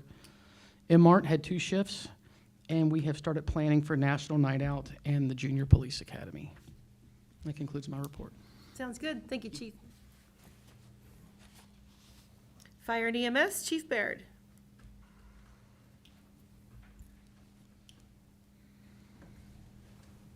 It's a marathon tonight. My formal report will be at the next council meeting. We were pleased to be able to go out and do what I've named it Easter Bunny Saturday this year. Once again this year, that was, as you recall, last year, something we did to kind of make things a little bit easier at the beginning of the COVID. And because we really couldn't do the Easter egg, the egg extravaganza or anything this year, we agreed we'd go out and do it again. City provided us candy to put into plastic eggs, and I think they handed out about half of what they had put together. But a lot of great response out in the public from that, and a lot of waves, and we appreciate that. So I have nothing else unless you have anything for me. I just have a comment. Last Saturday, my wife and daughters were at Riverside Park, and they called in to the fire department for a trash can fire. And I just wanted to extend my deep gratitude to the kindness of the officers shown my daughters, especially giving her her little plastic fire hat, which she treasures right now. And I just wanted to give you some acknowledgement of how good you guys are to the community and the interactions. And obviously, not only did you come to take care of an issue, but took time to then interact with the children who were there and hand out things. Those helmets and fire trucks, those are a hit every time. Yeah, so she really appreciates it. Thank you. Appreciate that. He's signing her up for the cadet program here Give me soon. 14 years So old. cute. Sign her up. All right. Thank you. Thank you, Chief. Are there any other council comments? Over 2 hours into this meeting. Nobody wants to talk? Everybody's talked out? Okay. That takes us to ordinances and resolutions. Mr. Manier? Thank you, Mayor. First of all, I'd like to commend Mrs. White on her presentation. I hope I don't insult you by saying it was very lawyer-like, so good job. Resolution number 2021-626, a resolution removing the state of emergency in the city of Milford in regard to the coronavirus disease outbreak. Whereas City Council declared a state of emergency on March 18, 2020, in response to the coronavirus disease outbreak known as COVID-19 and subsequent federal and state of Ohio declarations of a public health emergency. Whereas City Council, in accordance with the Ohio Revised Code and the City of Milford Charter, provides special authority to the city manager to secure the health and safety of city residents while ensuring the continuance of daily operations and public services of the city. Whereas City Council recognizes that such special authority is no longer necessary within the municipality based on the advancement of COVID-19 vaccinations, social distancing, mask wearing, and increasing herd immunity. Now therefore be it resolved by the Council of the City of Milford, Claremont County, Ohio, Section 1, that the city hereby declares that the state of emergency has been removed in the City of Milford. Section 2, this resolution shall take effect immediately and shall remain in effect until vacated or amended by City Council. Motion to adopt. Second. Ms. Chamberlain? Yes. Mr. Haskins? Yes. Ms. Velardo? Yes. Ms. Evans? Yes. Mr. Redmond? Yes. Mr. Mitchell? Yes. Ms. Russell? Yes. Okay, as I indicated previously, this next ordinance, 2021, has been in the hopper and consideration for a long, long time in front of other councils, and I think one of the rationales for this is since the original ordinance was passed, more and more people nowadays have pickup trucks as their second vehicle, and in some cases it's their primary vehicle, and they're just much more prevalent in the neighborhoods, various neighborhoods of the city. So it was felt that in consultation with the police department and the staff, that we felt that it was probably a good idea to raise the gross vehicle weight rating from the 5 tons it was before to 14,000 pounds, and that is a rationale for us reading this tonight and potentially passing it. Ordinance 2021-80, an ordinance amending section 351-17 of the codified ordinances of the City of Milford regarding parking and storage of vehicles, now therefore be ordained by the Council of the Municipality of Milford. We tabled that. Oh. I wonder why I had it. Okay, this one is 2021-81, an ordinance amending section 339.02 of the codified ordinances of the City of Milford regarding use of local streets, now therefore be ordained by the Council of the Municipality of Milford, Section 1. The Council of the City of Milford hereby amends section 339.02A of the codified ordinances of the City of Milford to read as follows. A, no person shall operate a vehicle exceeding a size specified in section 339.03 or exceeding a gross vehicle weight rating of 14,000 pounds upon a street in the city other than a state route, except those local streets designated as a truck route and marked as such by appropriate signage indicating no through trucks.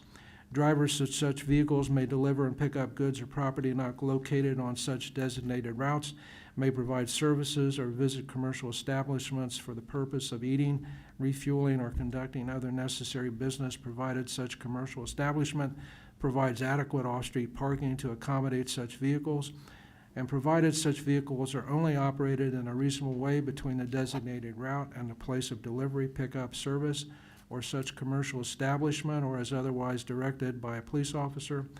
School buses as defined by section 301.35 and buses as defined by section 301.05 shall be expressly exempt from the limitations imposed by this section. Section 2, the Council of the City of Milford hereby amends the 5th paragraph of section 339.02 B of the codified ordinances of the City of Milford to read as follows. Signs shall be posted indicating no through trucks, gross weight 14,000 pounds, or words of similar import, to apprise drivers of the limitations imposed by this section. No driver shall disobey the instruction indicated on any such sign. Section 3, all other portions of section 339.02 not expressly amended herein shall remain in full force and effect. This ordinance amends and supersedes any and all ordinances, resolutions, rules, or regulations which are clearly inconsistent herewith.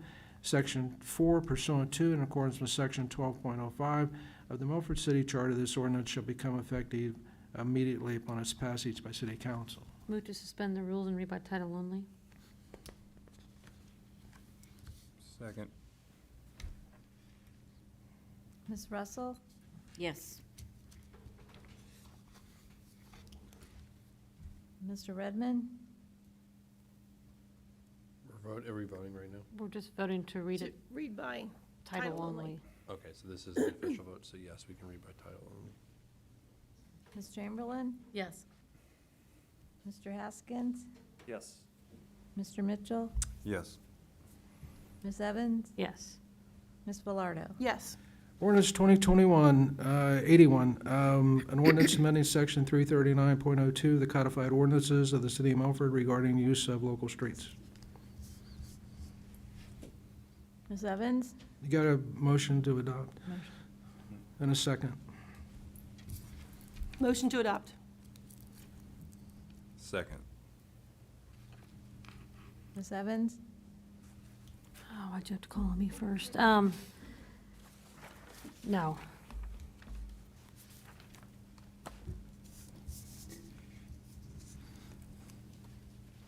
Ms. Velardo? Yes. Ms. Russell? Yes. Mr. Mitchell? Yes. Mr. Haskins? No. Mr. Redmond? No. Ms. Chamberlain? No. Okay. Thanks, everybody. I believe that is the only ordinance that we had. Is there any old business to discuss? There being none, I'll entertain a motion to adjourn. So moved. Second. Ms. Velardo? Yes. Ms. Evans? Yes. Ms. Russell? Yes. Mr. Mitchell? Yes. Mr. Redmond? Mr. Redmond? Yes, Oh, sorry. Ms. Chamberlain? Yes. Mr. Haskins? Yes.